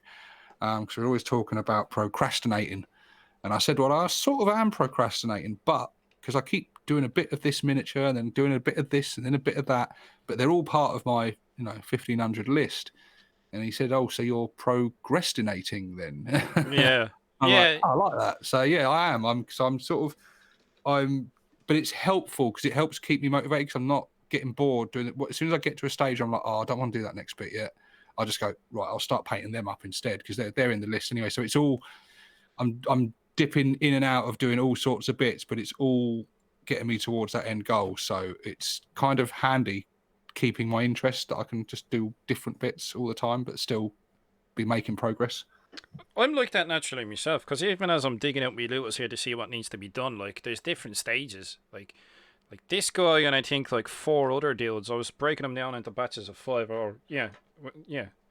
So I was breaking these guys down into batches of 5. So if you look at the skin on these dudes, that I have, like, the skin on these guys is finished. Whereas compared to the skin on most of the guys I have on the table here, it's like they're just sort of, they're green, but you can tell that this guy on the right isn't finished yet in regards to his skin, whereas this the skin on this guy is. So I've been doing, like, my method of getting paint on miniatures is a bit like, I try to break it down into small chunks, but that means that whole units aren't finished. But I know that if I was to try and paint 30 looters all at once, it would just kill me motivation, because that's what happened before. So I've learned to sort of manage it, but it means that I get this sort of, currently I don't have the same sort of consistent standard across the army as of yet, but I do have a basic standard where it's like they're all at least got base colours of some form or another. You know what I mean? Yeah. And then I keep, like, rotating them in and out of cases. So this is the first time I've had all these looters on the table at the same time, and I'm trying to sort out. I'm like, all right, well, these guys need, like, the bronze color put on them. I started with that guy. You can literally see where I painted halfway on there. So these guys are just sort of like metallic. So I'm gonna want to put the bronze on these dudes, and then after that, there's like 3 more dudes who have, like, no paint on their clothing and stuff. So it's like, I'm at different stages, but it's fine. I'm happy chipping away at it like that. I'm sure that's absolute madness to other people, but find what works for you. It's really, That's it. it's all about finding what works for you. As long as you can get some progress done, that always helps. And don't feel too bummed out if you don't get painted on a miniature for a long time. Just don't do the sort of knee-jerk reaction that happens after a while where people are like, oh, I don't use it anymore and it's in the way, so I'll get rid of it all. It's like, nah, mate, just sort of, even if it's getting to that stage, just sort of tidy it up, pack Yeah, it from away and don't do that. get back to it eventually. Starting from scratch is a big task. Yeah. Oh yeah, Jesus. Nowadays, I don't know. I'm thinking to myself, if I sold off all my orcs and I was to get back into orcs, I'm like, the cost alone would be like, sweet Jesus. What? It's the time. The time is the thing that's even more than the cost. Yeah. It's the time and the scale of what's ahead of you to build it back up. I mean, I did it in a very clever way. So I bought loads of the Battle for Vedros sets when they were going cheap, and I got cheap deals on eBay and stuff and things to build up the core of my army. So I've got loads of snap fit slugger chopper boys and death copters and black reach knobs and all that, just to build the core of the army. And then from there, slowly started adding more interesting stuff to it. But a lot of things, made I made my big mechs out of the parts from knobs and that and bits. One, to make something unique, and two, to save the money, so I didn't have to buy. Well, this is it. There are lots of ways cheap hobby at all. Save money. And converting and stuff, sometimes you do it, because I know you were chatting to Pale Orc the other night, and he said, I can't afford that, so I'm going to convert my own one. And that's a great way to do it. Conversions can actually save you a lot of money if you've got a decent bits box built up. Yeah, it's all about getting the bits box built up, though. That sort of helps. Yeah. I suppose it's sort of... Orcs are a bit of a weird army in that you might want to... the advice that a lot of people give you is don't buy a lot of kits at once. But I can also see the benefit of buying a lot of stuff at the same time, because you'll have access to a lot of parts. So you can mix and match and chop and change. So you can have a lot of variety. Whereas if you were buying unit by unit, you'd only be left with the bits that you're left over with, if you get what I'm saying. So it just depends on your personality. That's what I kind of like with Orcs, is it draws different people in, and you can have different approaches to painting them up. And speaking of bits box, what kits would you recommend for people who want to just fill their bits box with loads of cool, useful bits for conversions and kit bashes? What are your top top kits for bits and flexibility of conversions? I still think my top one is the truck. I think the truck is so it's got so much potential to be whatever you want it to be, because it has detail all over it, no matter what angle you look at it from. It's not like the newer buggies where if you were to lift them off their base and look at them upside down, there's a lot of voids and stuff. They've been lazy in that regard. The truck kit is detailed all over the truck kit. And then after the truck kit, I'd say, just because of the amount of bits that you get with it now, the Daka Jet or the Wasbomb Blaster Jet, the Jet kit, because you get so many weapon options with it. It's if you want to build one jet or another, and then spare turrets that you'd be left over with. And if you don't want to make the Wasbomb Blaster Jet, then you've spare custom force field parts so you can build the big mech. You've got spare guns and spare bombs, so you could do rockets. Yeah, even thinking about the jet, it's if you don't build the Burner Bomber, let's say you just build a Daka Jet, then you're left with a spare part to help build a mech gun. You're left with spare custom force field parts to help build a big mech. You're left with spare rocket parts that you could use with boys to build tank busters. You've got spare turrets you can put onto your vehicles, like the grot turrets. There's so much. And then and then there's the nose parts as well. You could put on some of your buggies to make them custom. Spare wing parts as well. You could put onto other buggies and vehicles, and spare bombs you could do. You can make like if you get like some of the big bombs, and you get like you can make big lobbers or giant lobbers type things for your vehicle. Like there's a lot you can do with just a jet kit and like a truck kit. You could do like loads, man. You could do a hell of a lot. Now that I sit down and think about it, I'm like, oh, you can make this, this, and this. You are totally right. What about you? Well, I would totally have. Truck kind of goes without saying. Another point on the truck is it's one of the cheaper kits as well. So it's great value for money. What you can, and like I say, what you can do with it, you can build buggies with it, build mech guns with it. There's so much you can do with that kit. And yeah, the Dakar Jet kit has so many parts. I was blown away by that kit when I first got it, and I'm just like, not only was it a pleasure to build that, but all the parts, like you say, you get left over. So many bombs and rockets and turrets and armor plates, and because it comes with so many bloody options, that kit. So there's so many bits left over once you've built it. Other kit I would say is a really good one is the Met Gun kit, because that comes with, you've got all the grot crew in there, which are real handy. You can use those grot crew to represent like grot riggers, ammo runts, grot oilers. If you want some grots, around your looted vehicle, fixing it up and that, they're perfect for that, and they're so characterful in that set.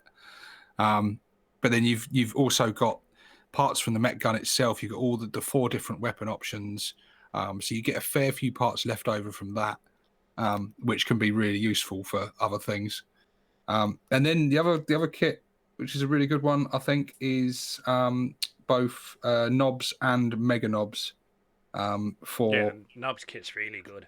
Yeah, you can use the parts from them, both of those. The Mega NOBZ one comes with its expensive kit, like stupidly expensive. Oh, but dude, it's like get a lot over here. A lot of leftovers, because they come with all the weapon options, and like all the weapon options for all of them to have that weapon option if you want. So it's not like you get like one set of kill saws. No, you get all the kill saws in there.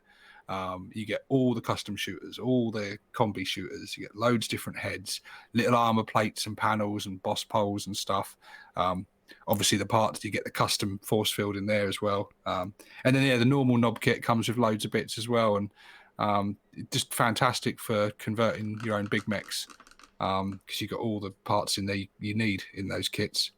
But yeah, there's quite a few kits in the range that are really good for stuff like that. Even the Looters Burners kit is a cracking kit as well. You get leftover little weapon parts and stuff. I've used a lot of them for me tank busters.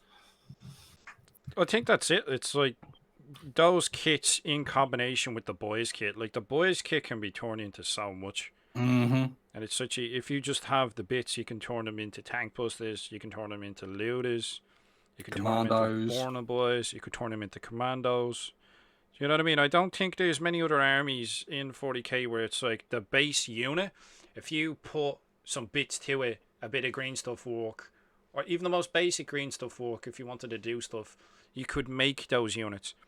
Like for me, the quickest way to make commandos out of the boys units is green stuff beret, plastic hard rod silencer, and see if you can get a backpack somewhere, and bish bash bosh, you're sorted. Even if you don't get a backpack, like I think the silencer and the beret would sort of be like, oh, he's a commando. You know what I mean?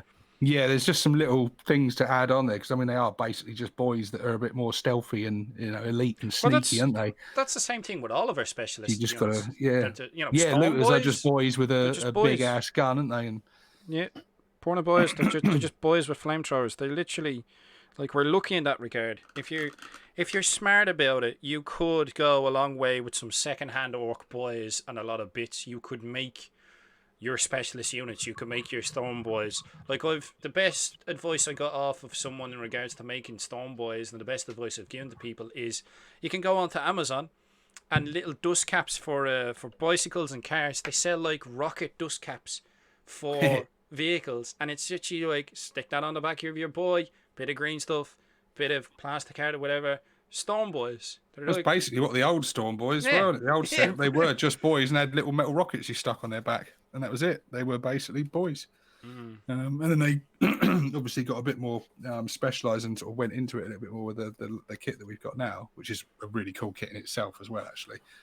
But yeah, I used to do the same in my other armies as well, like my Chaos army. I remember making lots of Chaos Havocs out of the standard Chaos Space Marines.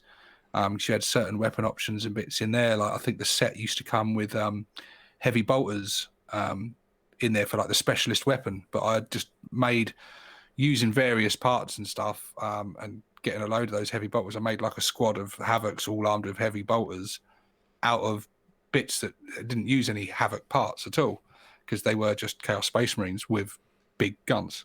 I can remember. I think that it's being done. harder to do now as they update the Rangers because they're less interchangeable with other bits. Some factions seem to get new releases that have that ability now, which is good to see and keeps me hopeful for the future of our faction.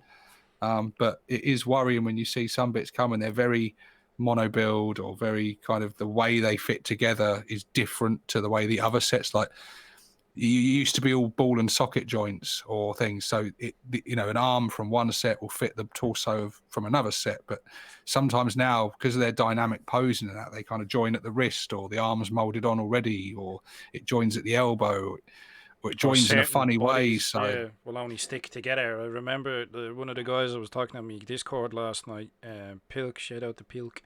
He was saying like some of the Mechanicus units, it's like they're multi-part plastic kits, but they're specifically made to only join together with certain torsos. So there's like one set of legs that will fit with one torso, and if you know what I mean, if you go any other way about it, it can be a bit of a ball like. So there's that's a bit just of bad that design in my book. I know, man. It's like the worst thing that an orc player can hear is that sort of shenanigans going on, but. Whenever I say I used to love like when you in White Dwarf and that when they would reveal a new kit, and it would You go looking at the bits. it would tell it would show you all the bits and that, but it would tell you like in the whole article about this new kit as they're like building up the hype train and stuff, and they would say and great interchangeability with the other kits. You can swap. They really actively kind of promote that aspect of it. And I know that it does restrict them in certain ways of dynamic posing and stuff. And like I said before, I don't mind so much with things like special characters and stuff and things like that because you're kind of only going to have one of those. They're one-off anyway, type of deals. You know what I mean? That's okay, but so some of the best kits, like I got my when I was getting my boy into the 40k, and I bought him the Space Marine Commander set, and it was like unlike most sets of that time, it didn't come in like a blister pack or whatever. It came in like a box. I think it was like £15 at the time for a Space Marine Commander, but it was on a sprue with like loads of different head options, loads of different weapon options, just tons of different options. So once you built him, you were left with loads of other bits. So you could start making lieutenants and sergeants and medics out of all the leftover bits and stuff.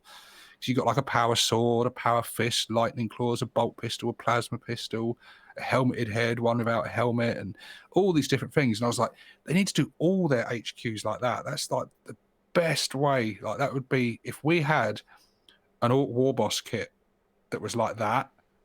And it came, like I said, with like torso and legs and arms and all different options, different heads in a kit on a sprue. You could build your own War Boss the way you wanted, and then have a load of bits left over to make other characters and bits of that. That'd be the dream right there. I suppose it's going to depend on what they do with other kits that we're kind of expecting. Like I'm expecting to get a big mech with custom force field soon because yes, the trend that Games Workshop have been doing is like it doesn't get a data sheet unless it has a miniature in some form or another. So I'm kind of expecting that to be next. So I don't know. It depends. I'd love to see like some good Warboss, decent bits on a sprue for a kit. Like I'd like to see some customizability with it. But I don't know. Like it's just the way Games Workshop are going.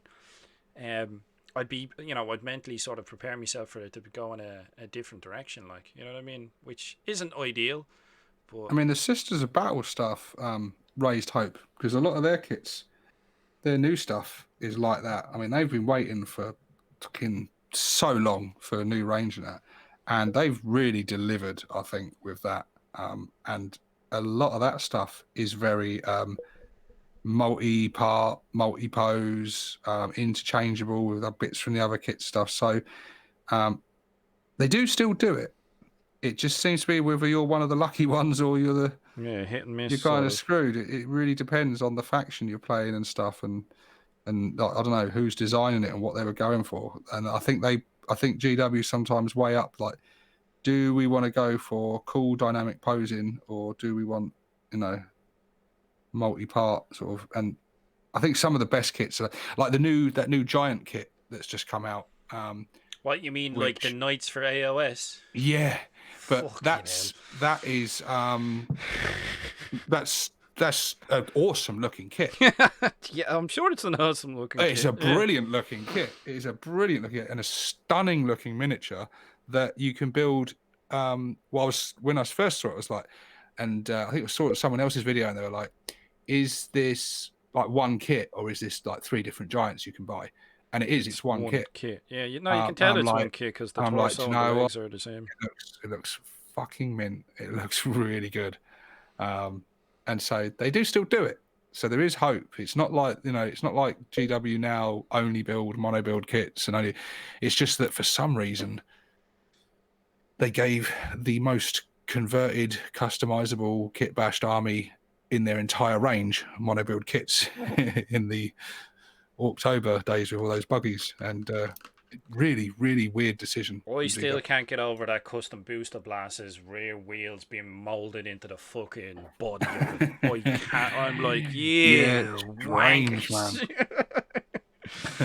These would look great on another. Oh wait, hold on. On the other end of the scale, Death Killer War Trike, awesome for conversion possibilities.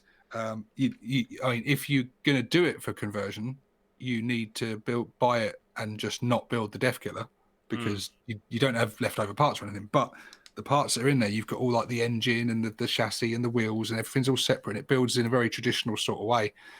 So I of the only one of those buggies that I own, I would recommend that one actually. There's some cool looting potential to be had there.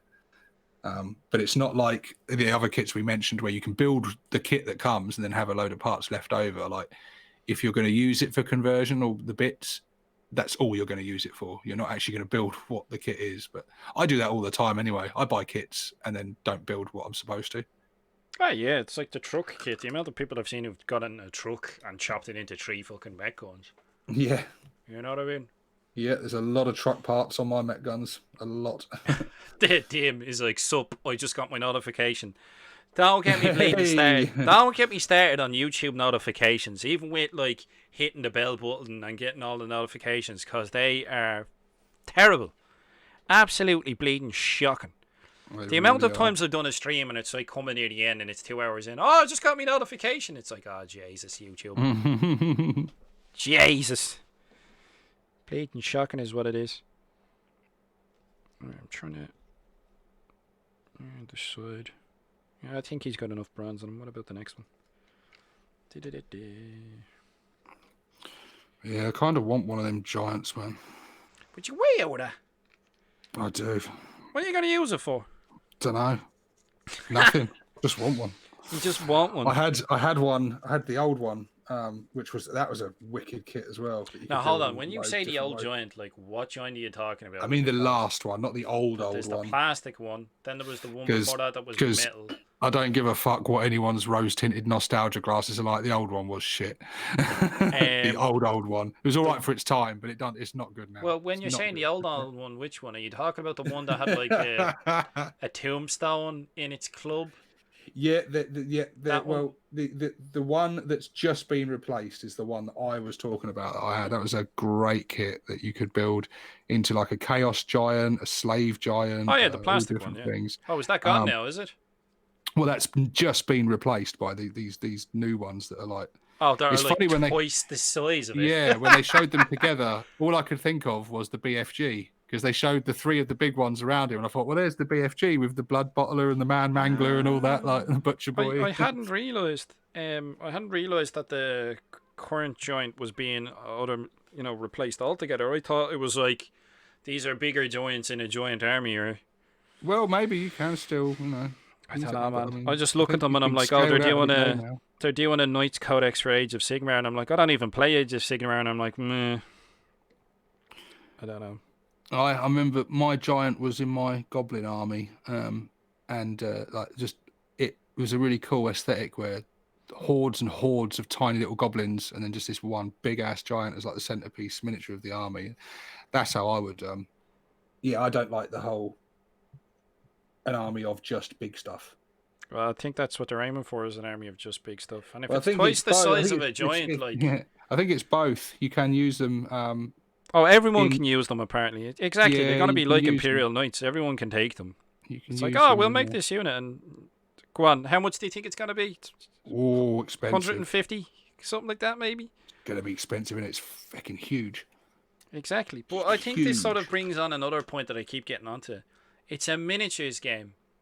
They keep making bigger and bigger kits. Like, are you just going to do what Kyle does when he brings his Gargant to games, where it's like, you go to drive to the Kyle local comes gaming round for a store, game in a transit van. and I you think, just yeah. put your joint in the passenger seat and in the kid's chair, and put the seatbelt on it, because that's how you gotta be transporting it soon enough. Well, they're keeping up with their player base. You got people like Dread out there, man, making trucks that are like 20 foot long. You That's a know. very nice battle wagon he has. All right, I'll say that much to him. But no, I mean, look, I just think that the miniature. if Oh, you the call it miniature looks cool. Don't get me It's wrong. gorgeous. It is It looks gorgeous. cool. It is really fucking good. And yeah, I mean, if there's any miniature that you can get away with scaling up, it's a giant, I guess. Clues in the name, I guess.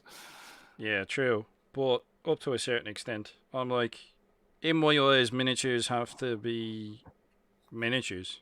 You know, a lot of the stuff that we're starting to see these days, especially for Age of Sigmar, the bigger kits, they seem to me not as wargaming pieces, but more sort of display pieces. Yeah, and I think that's when I look at Age of Sigmar stuff. A lot of the time, I'm like, I don't have any interest in starting an army or getting into it.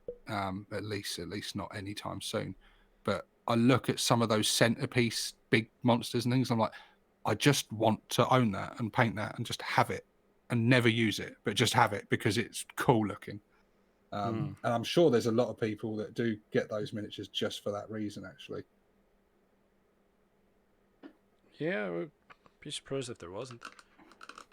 I think they're more displayable, more displayable than 40k, aren't they? I think. I don't know. There's some sweet conversions out there for the orc stuff where you're just sort of like looking at it and you're like, ooh, ah. Because I thought, like, in regards to big miniatures, I thought exactly the same thing when I first saw the Stompa. The first thing that came to mind was like, this is cool, and then the second thing that came to mind was, how the hell do I get this to a local gaming club? Especially like when I was living in London and I was taking the underground to go to the meet up with me mate Craig to play games. I was like, psh, there was no chance, me. No chance. If it didn't fit in the miniatures case, it wasn't bleeding, bro. Well, it is hard. Even my Gorkamorka, if I take him out now, my one was a pain in the ass, man. Especially the way I posed mine as well, because I posed him with his claw right up in the air, so he's got even extra height. So I've got him in like a giant Tupperware box, and then I pack it out with old Sainsbury's carrier bags to give it a bit of padding.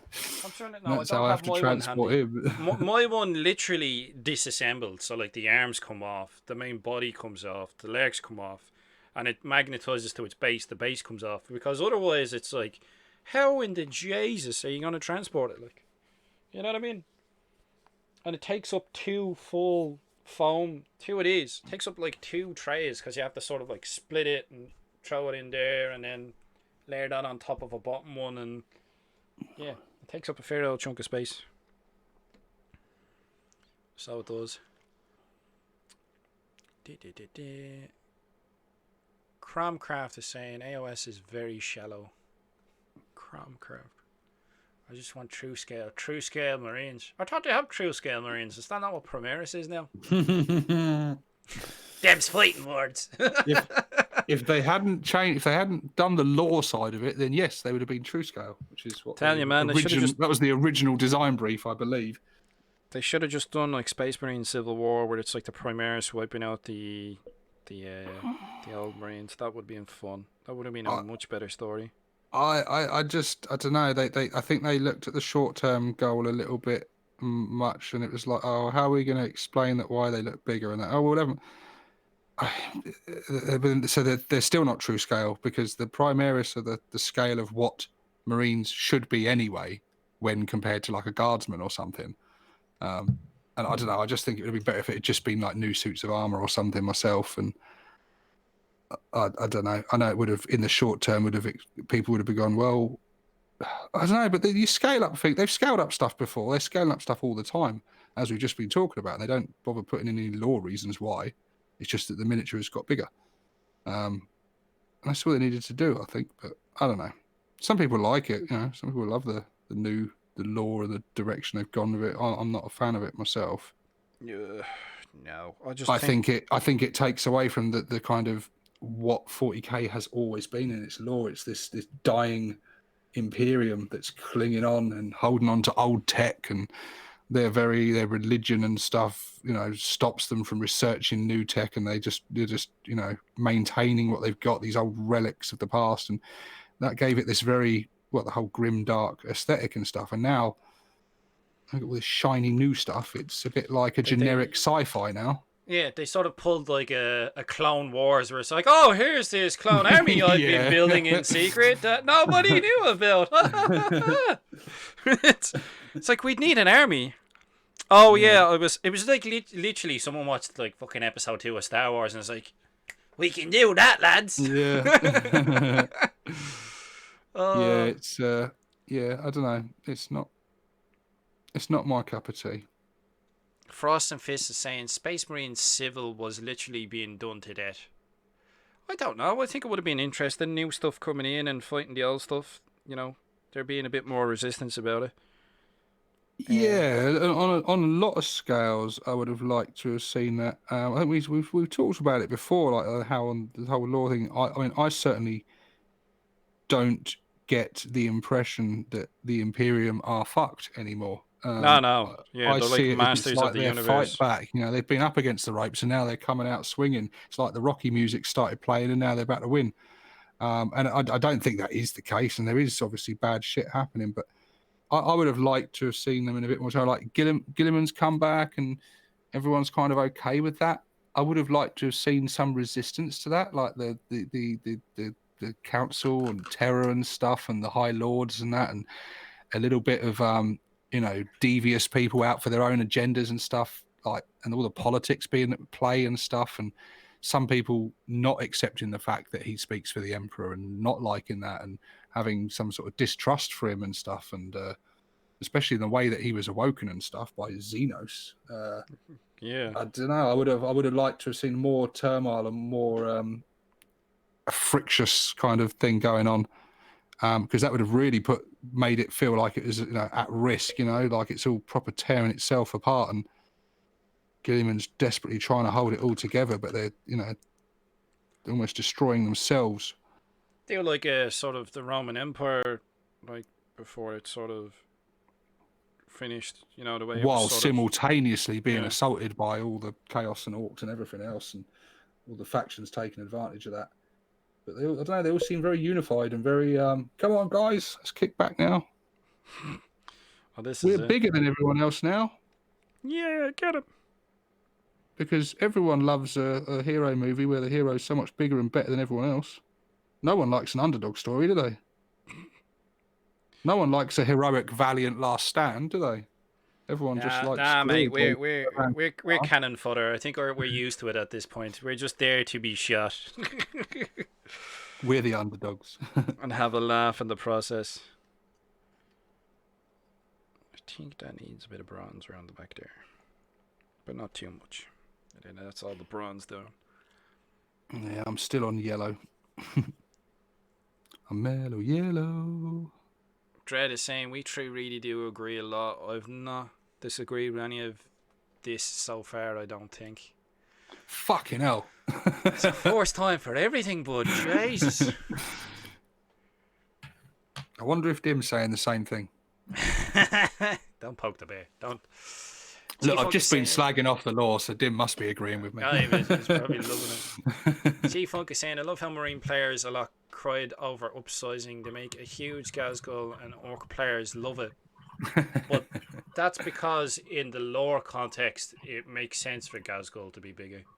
And to be fair, although he's huge, he's only really huge because of the huge suit of armor. He himself hasn't scaled up that much more than a generic war boss. If you look at the scale of him himself, I mean, he is big, but yeah, but it's always been stupidly established in the 40k orc lore that orcs get bigger as they become more dominant within the orc faction. Like, that's within the orc lore. Space Marines growing spontaneously in vats to get bigger or being transformed hasn't always been in the 40k lore. I think that's why you'd get a bit more resistance.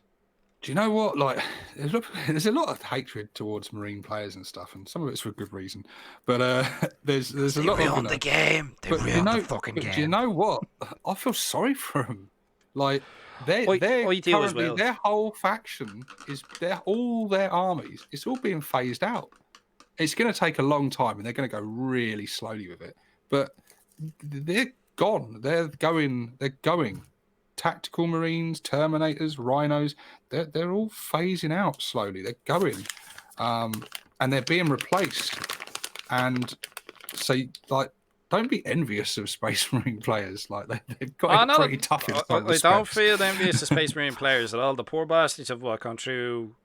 What are they on their second or third codex already in this edition? Oh, they get 9 codexes a year. They usually cost more than the other codexes. Their range is expensive as hell because GW know it's going to sell. GW are like, I think we need the stock price to go up again this quarter. What shall we do? Let's do a Space Marine codex. You hear from like every other faction, including Orks, it's like, oh, Marine players, they get everything. Why do they get all the love and that? Like, I don't think sometimes that you can keep that kind of love. All right, I don't want that much. I don't want my stuff to be replaced every 6 months and have new books all the time. And no, it's okay. Thank you very much. And have you read those Space Marine codexes? Man, they can be dull. No, I have no interest in anything that isn't Orc. To be honest with you, I really don't. Oh, sorry, I started reading the Tyrannid Codex. There you go, just for the shits and giggles. But poor Nids get fucking neglected as well. Yeah. Poor Nids. Bless them. That's always a good fight. I've always enjoyed playing a game against Nids. And just getting stuck in. Because it's great crack. Like hordes of orc boys fighting hordes of Nids. I always, like, it looks great. It's a good laugh. And it's like, it's a bash up. You know what I mean? They just be like orc limbs and claws and heads and bits of Nid everywhere. It's great. I love fighting Nids. They're great crack. Nids are cool.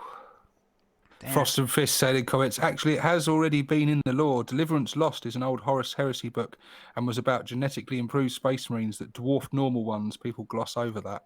Oh, yeah. Oh, they mentioned something once. Oh, no. I'm only messing, Frost and Fist. He also had... actually, you've got old Fabulous Bill as well. He's messed around with Space Marine gene seed and stuff, and he's made... he's been genetically modifying them and stuff, and he's a big link now to how we might get like Chaos Primaris at some point. Wasn't like Mad Doc Grotznik supposed to have captured some Primaris as well? Yeah, he has. He's captured some, and they said, I think it was in a little report. It's in the Codex, and it says we dread to think what he's up to with them and stuff. And yeah, he's probably tinkering away and doing something similar. Is he going to be our Fabulous Bill, do you think?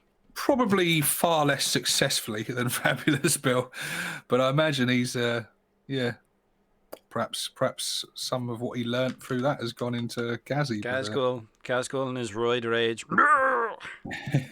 Do you even lift, bro? Oh, I love it. Gar says Stevo sparked up. Need to do one up myself now.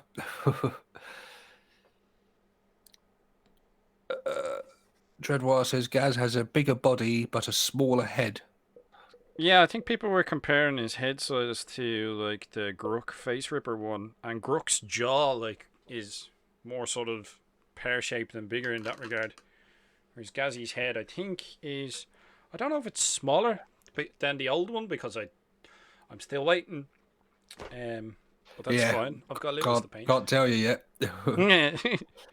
Well, I think when you actually take the armor out of the equation, hold a regular war boss or a Gruk up next to Gaz, and like where his feet start, where his head finishes and stuff, and you'll see that although he is a bit bigger than a war boss, he's not by much at all. I mean, in terms of true scale, he stands like a good few inches above a regular war boss. He's a bit bigger, but when you scale it right down, the scale difference between them is not that much. I imagine there'd be scope for like head swaps and stuff and things without it looking ridiculous, and the scale being just about right.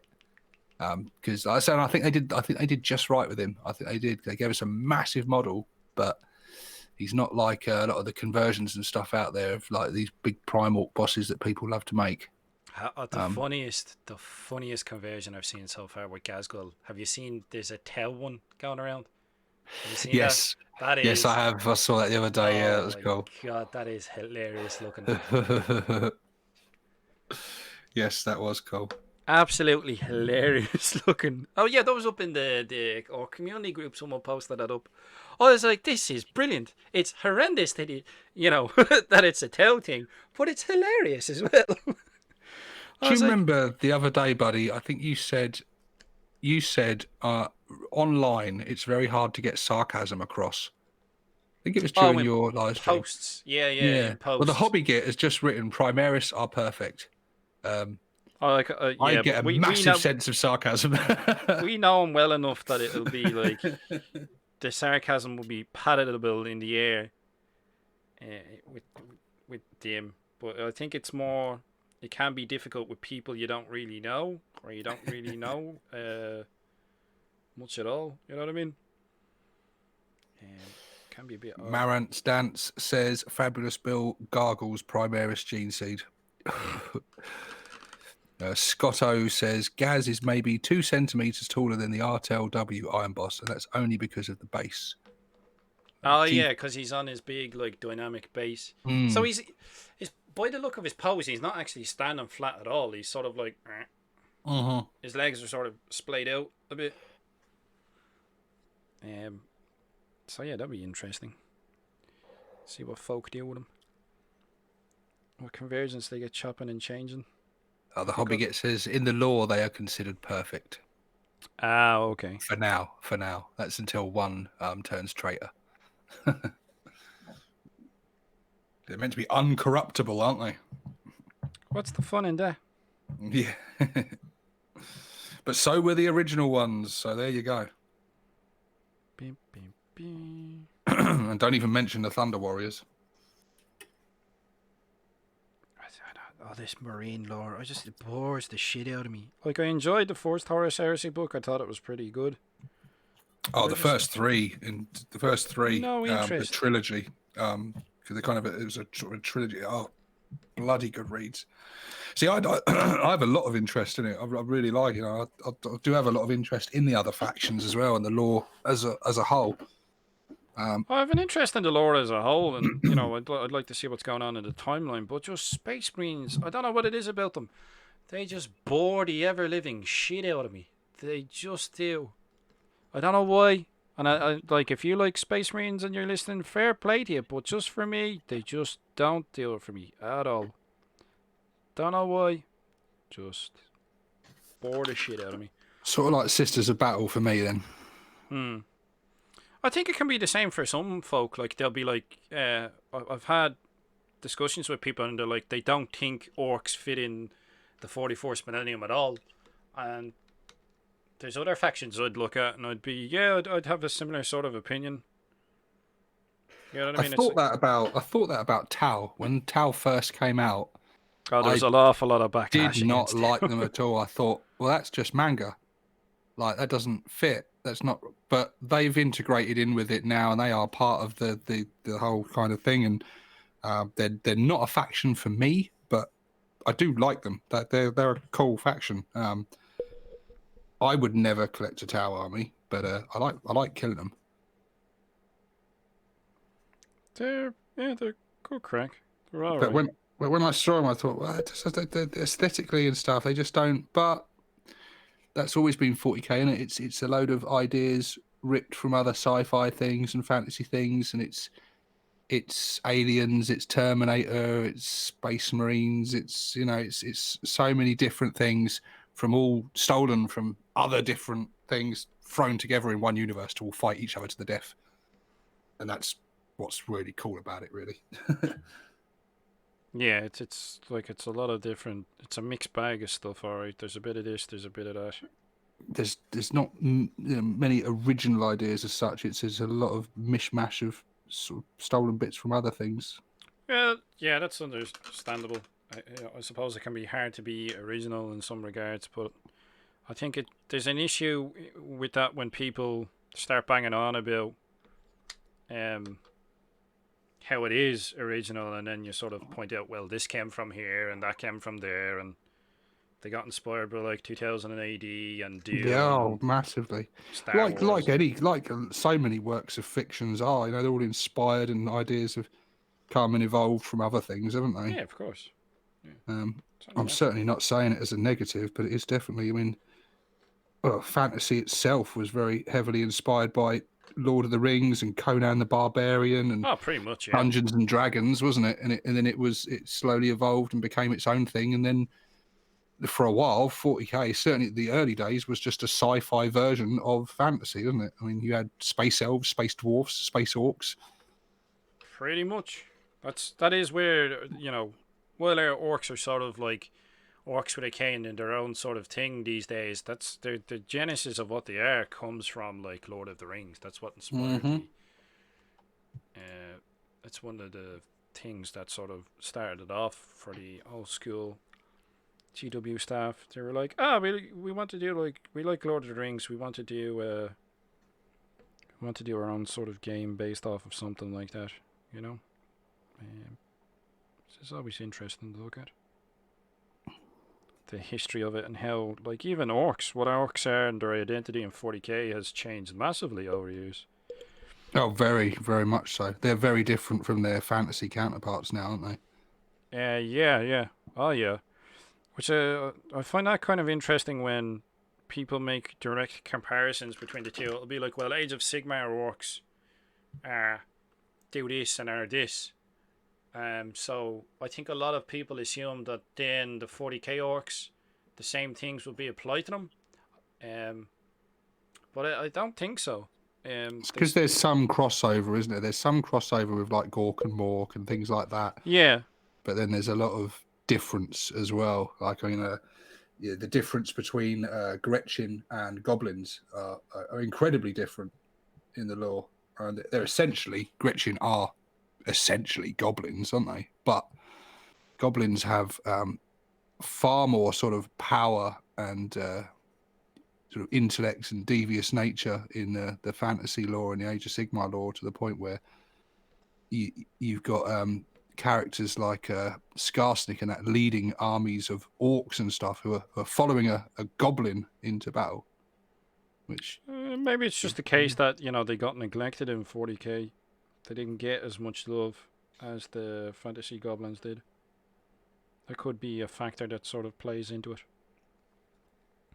We don't know. They came from the sort of same kernel of inspiration, and they sort of diverged. It's interesting in that regard, in my humble opinion. Who's saying what in the comments section? GW has been spending a lot of time trying to fit orcs into 40k instead of just letting orcs be orcs. Yeah, I'd agree with you there, Sean. Just let orcs be orcs, and the fun sort of ensues. G-Funk, I think because they were all new and different, but yeah, those days definitely over them. The hobby get something truly original would be hard or impossible to understand, I suppose, because you'd need to have some sort of commonality or touch point with it to get it, I suppose. Yeah, because that happens a lot. If you ever see that where there's like these mad abstract films that are just sort of seen as weird and they're not really appreciated until years later, and they're sort of they get marked as ahead of their time. I suppose if you do something original like that, that tends to happen. It gets overlooked. And then it's not until afterwards that people have time to sort of ingest it and take it in and think about it, and you know what I mean. And what hasn't already been done somewhere? Even if you kind of think it's your own idea, it could have somewhere along the lines, something along the lines inspired that idea in you, and who kind of not knowingly rip off things sometimes, don't they? Where they just go. Well, this is it. Like, there's that many people, and we've that many touch points in our society. Something that inspires you, and you may think gives you a unique idea, you can look into it then and find that somebody else has had that same idea that maybe came from a similar inspirational point. But that doesn't mean that you shouldn't be inspired, you know what I mean? Or you shouldn't try to find out and try new things just because potentially someone might have beat you to it. If you don't look into it and do your groundwork, you won't know. So, no reason not to try. Do me bullets. Golden bullets. Pew, pew. Dave was saying, I thought that Tolkien made it from Scandinavian lore and World War II or 1. I was only watching something about the Lord of the Rings. Yeah, Beowulf and things like that inspired. That was again a lot of Tolkien's inspiration was from old tales of like things like King Arthur and stuff, and old poetry and old fantasy books and things. And obviously he took it much further and developed a whole world and languages and everything, and which is what has given it the depth and longevity it's had. But yeah, even that certainly wasn't a completely original piece of work in that sense. It had inspirations and things from, things that he grew up reading and learning about. Essex boys, what's the crack? Why finished my Dakage yet? Nice. Yeah, I've actually been watching the Essex boys channel. There are a few orky bits that they've been throwing up lately. Small channel, but looks fun. I'm sure it'll grow over time. There's quite a lot of that going on. Springing up. Yeah, I was actually about to say that. There's quite. I'm enjoying that. There's quite a lot of diversity popping up. For the stars of tomorrow. Yeah, there's a lot of different. They'll show us how it's done. Yeah, that's it. It's like you old timers know nothing. Yeah. It's like fair play, lads. We'll encourage it. The young cubs coming up, batting the old lions down. That's it. Stand aside, lads. Take up the mantle and carry it on. Hold my pint. Fred says, I live with a bard. He knows all of those poems off the top of his head. The old school ones. Orcs are from Norse mythology. Yeah, it's like sort of Norse, Scandinavian, that type of thing. The origins of it. There's no more bullets there. Well, and whatever they're done in, they take them in a different direction, don't they? So the different orcs on different things are done in so many different ways. Like you got Warcraft orcs, Tolkien orcs, 40k orcs, and they're all very different. To a certain degree, the core of them is the same sort of thing. It's like they're all green. Most of them are green, or they'll do a variation of it, or but brown. Still, there'll be a variation of it, but they're still clearly an orc with like a twist. You know what I mean? Like even just looking at it, you're like, oh, that's an orc. There'll be some sort of variation on it, but still, clearly, it would be an orc. I think GW do the best orcs though. Aesthetically. For now, aesthetically, yes, I'd agree with you. But if they change the boy sculpts and they become naff, I wouldn't be able to agree with that statement anymore. I think a lot of again, not third parties try and change them and things and tweak them, like the commando ones from RTLW. Recently, a lot of people, I know Dredd spoke about one of his video and was quite critical of their design, and not in the fact that they're bad sculpts or like artistically bad, because they're not. They're stunning looking miniatures in their own right, but they just don't look like orcs with a K. They're too lean, they're too skinny, they're just not thick, brutish. But They're just I not think GW orcs. like there's a sort of an established aesthetic that we expect with factions in 40k because they've been running that long now. You know what I mean? We expect orcs to look a certain way. We expect bolt guns to look a certain way. Mm-hmm. You know, even with the new Primaris Marines, they're still clearly Space Marines. Yeah. Yeah, you don't mess with the core of it. Ooh, he's coming along. He's coming along.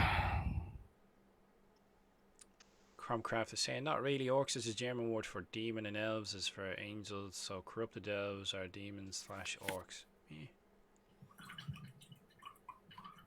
Cool. The pale orc cutting rivets here. Kill me now. It's still the same batch he was cutting when he was on your stream. Oh yeah, but he was smart about it. At least he was like he tried to get ahead of himself, and he's like, "I'll pre-cut some of these and get ahead of myself." And then it's like once you use them up, it's like, spaghettios. Bless him. Yeah, bless him is right. He's cutting it out of fucking sheet. He's not even cutting it out of rod. I'm like, what madness is this?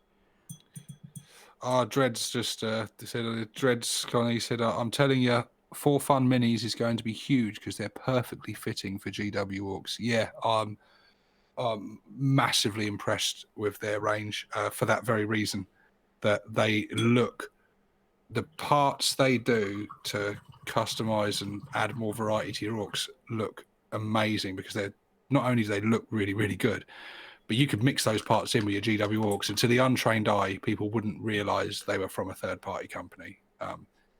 They've got that look down to a T, but with more variety and sort of taking it a step further. They look amazing. And I'm looking forward to when my bits arrive, because I'm chomping at the bit to get them bits and get my converting on. Chomping at the bit for the bits. Because, yeah, some of those bits are going on that Warbanner knob. Got some shoulder pads and jaw plates and stuff to go on there. Do you think that some of the third-party companies intentionally make their aesthetic different from 40k orcs? Yeah, and I think for one, it's so that they've got their own unique look and the thing that makes them unique, and two, probably a little bit to avoid the GW lawyers.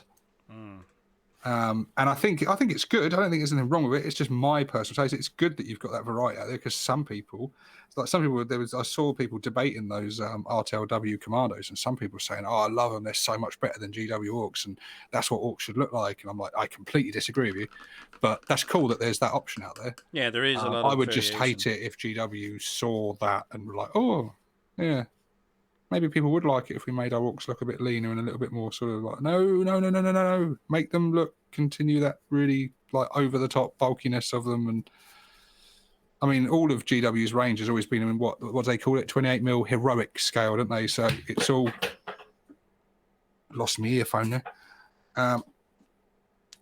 It's all not really to scale properly. If you saw someone in real life at that scale, obviously they'd look very misshapen and very odd heads and hands and things, a bit oversized and stuff. But I've always loved that aesthetic look. When you compare them to sort of historical miniatures or I remember that. Yeah, things, the difference between like weapons that are actually 28mm is like, my god. They look. I don't like them. They look really spindly. Yeah, but that's because and flimsy. we've been conditioned to like,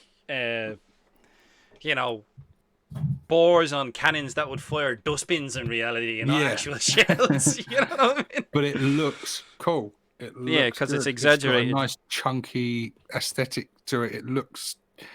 Yeah, it's when you see other, and again, other people hate that look. But it's all down to personal choice. But that's certainly, that look is what drew me in, because I'd seen other miniatures and stuff. I'd had Airfix kits and things as a kid, and I'd seen war games of other things long before I saw GW, and never really had a passing interest. And I thought they were quite cool. But once I sort of discovered GW, I was sort of, oh, this stuff just looks so cool. I don't know. I find myself more and more watching like scale model videos at the moment. Different painting. Been a fanboy ever since. So I don't know. Maybe you get to a certain age, Stevo, you mature up a bit, and you're like, I wouldn't mind an old scale miniature or two. You never know. For conversion possibilities, yeah. I keep looking at some of them German tanks, and I'm like, I want to make a battle wagon out of one of them. I will do at some point. I keep looking at this kit, and I'm like, after I'm finished the other Grot tank, I think I'll have to like do something with this one. This chibi Meng tank. Like, it's asking for some. I'd like to do some Zimmerite along the sides of it. Like, carve all of this off, and then orcify it, and just stick like a grot sticking out the top. So that's on the to-do list. But I'd like to do some Zimmerite, which is like an anti-magnetic paste that the Germans used in World War II. So you couldn't use magnetic mines, even though the Germans were the only ones to really use magnetic mines. So it was like, you what? All right.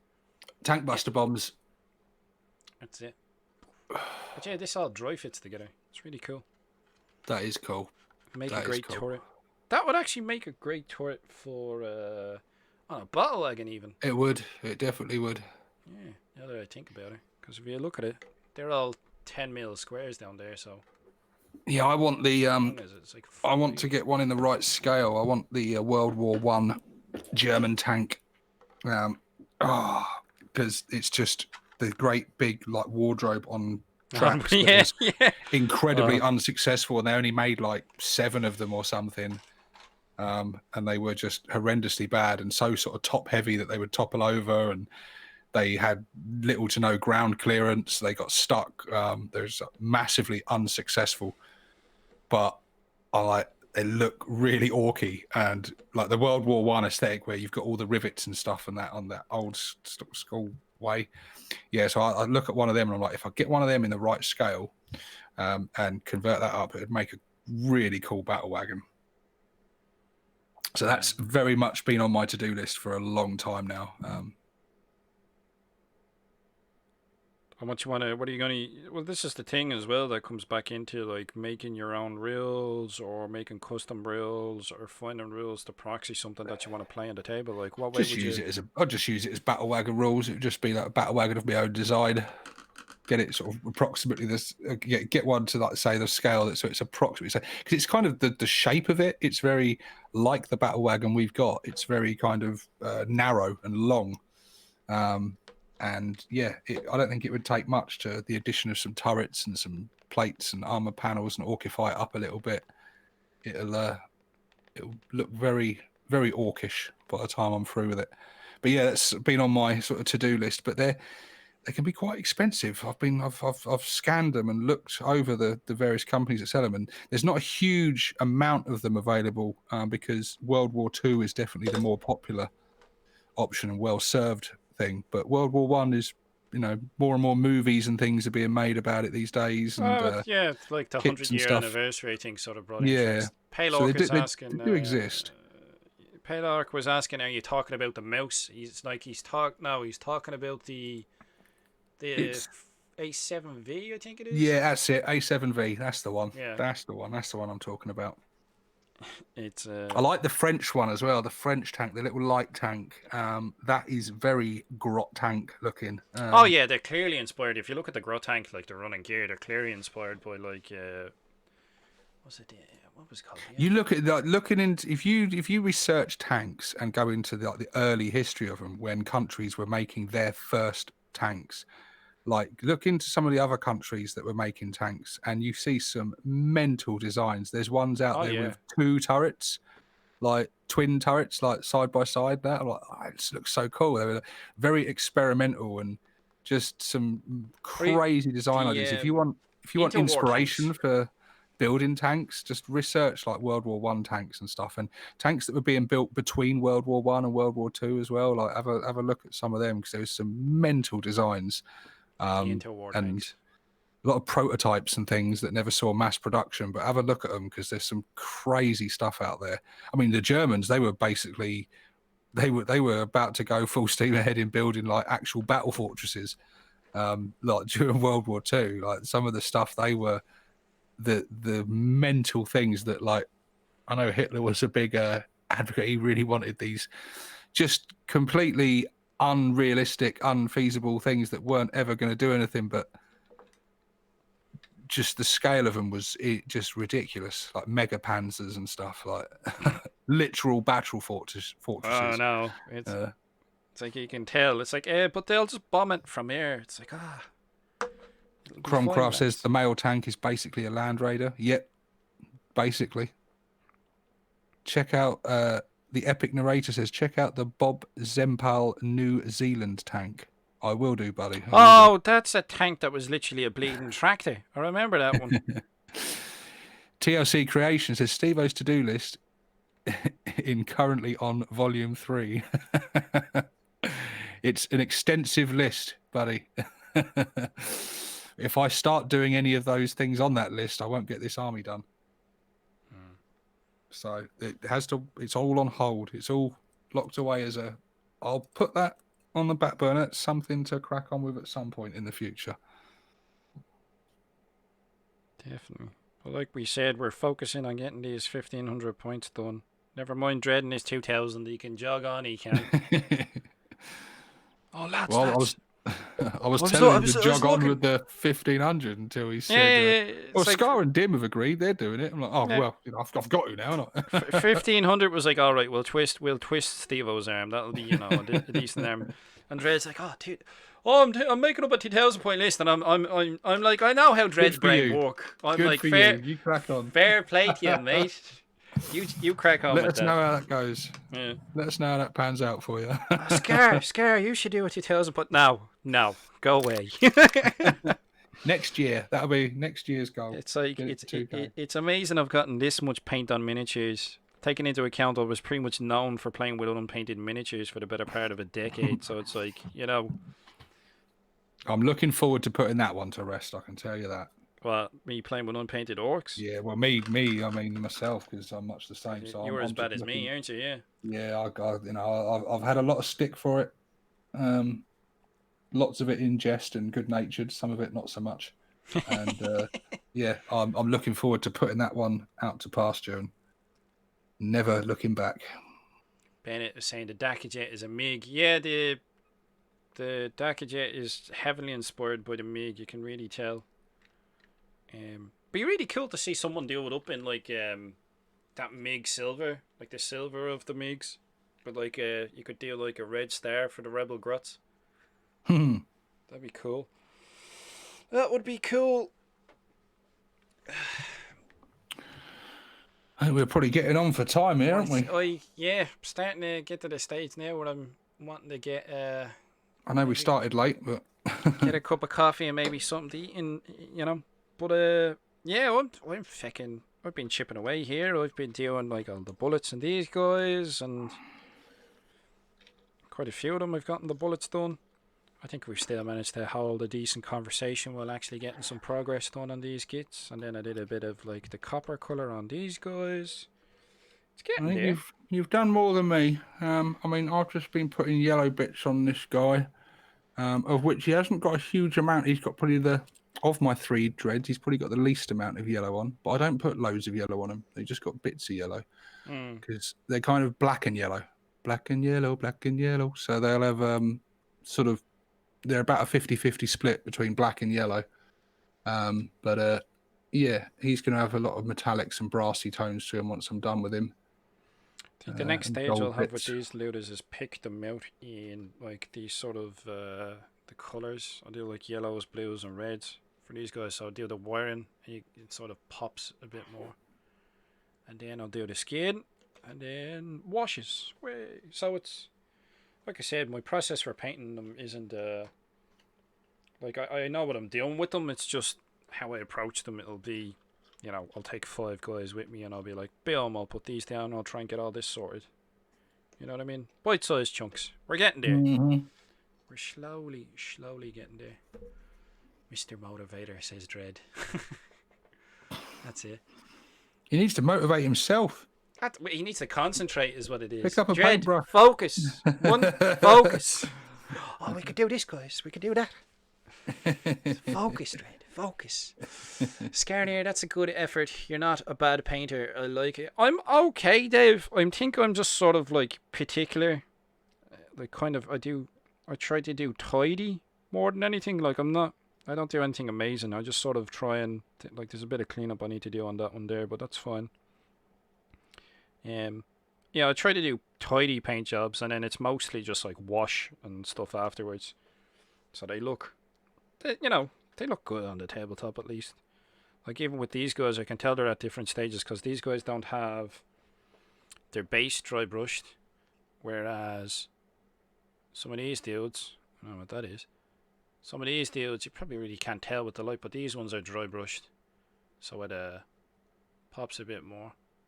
So they're all at different kind of stages. You can see I need to do some wiring on them, but they're all at the get base coats on, get washes on, the skins done on these gits, and then come back in. And I mean, it'd be more efficient if I sat down and I did something like what Idic does. And Idic's like, I paint all the left arms on these guys, and I paint all the right arms, and all 30 of them. But I'm not capable of doing that. I've tried something like that, and it just melted my bleeding brain and my motivation. So You don't want to spend 700 hours on 30 dudes. Well, yeah, I probably will in the long run, but I won't notice it as much this way because I'll just be like, right, I'll take these 5 guys and I'll go, right, I'm going to get the skin sorted on these guys, and then I'll get the skin done. I probably do take that long, but I just don't want to time it because I don't want to reveal that information to myself. It's like, you've spent how much time painting I already know I'm slow as fuck. I don't need to confirm it. Yeah. I don't need proof. Brack is saying he's starting to make mistakes. Time to stop painting for the day. That's a good sign as well. Yeah. So I think we're happy enough to wrap this one up then, Stevo, are we? He sounds like you're concentrating on painting. I think we are. Do we need to plug something? Do we need to plug? Are we guesting on something soon? Oh, we will be on the Chillin' Wargamers show. We should be on a live stream on Monday, myself and Stevo. So that'll be the 2 bald knobs on. That's the plan anyway for the Chillin' Wargamers. I'll see if I can rustle up a link there to. That's it. We come as a pair now, as guests now. We're like Ant and Dec. I don't even want to know which one's Ant and which one's Dec. Do you know it's where they stand? They always stand in the same way, so it's in the order of their name. That's how you tell them apart. One of them always stands on the left, and one always stands on the right. Apparently, American viewers and Australian viewers are going, "Who the hell are Ant and Dec?" To be honest with you, I'm like, I know about them peripherally, but that's about it. So there you go. There is the a link to the Chillin' Wargamers channel. So we'll be over there on Monday. I think it's about 8 or 9 o'clock. And we'll be over with the lads there, and we'll do a bit of hobby and a bit of banter and a bit of chat. I'm looking forward to it. They're cool guys. It'll be cool to go and chat with them guys. Spud and Elston Nation. They're cool guys. So I think that's it for tonight. I've done a fair bit of progress. I'm happy enough. So that's goodbye from Scarnier with his catchphrase of always drill your barrels, apparently. And this is 6+ Stevo signing out.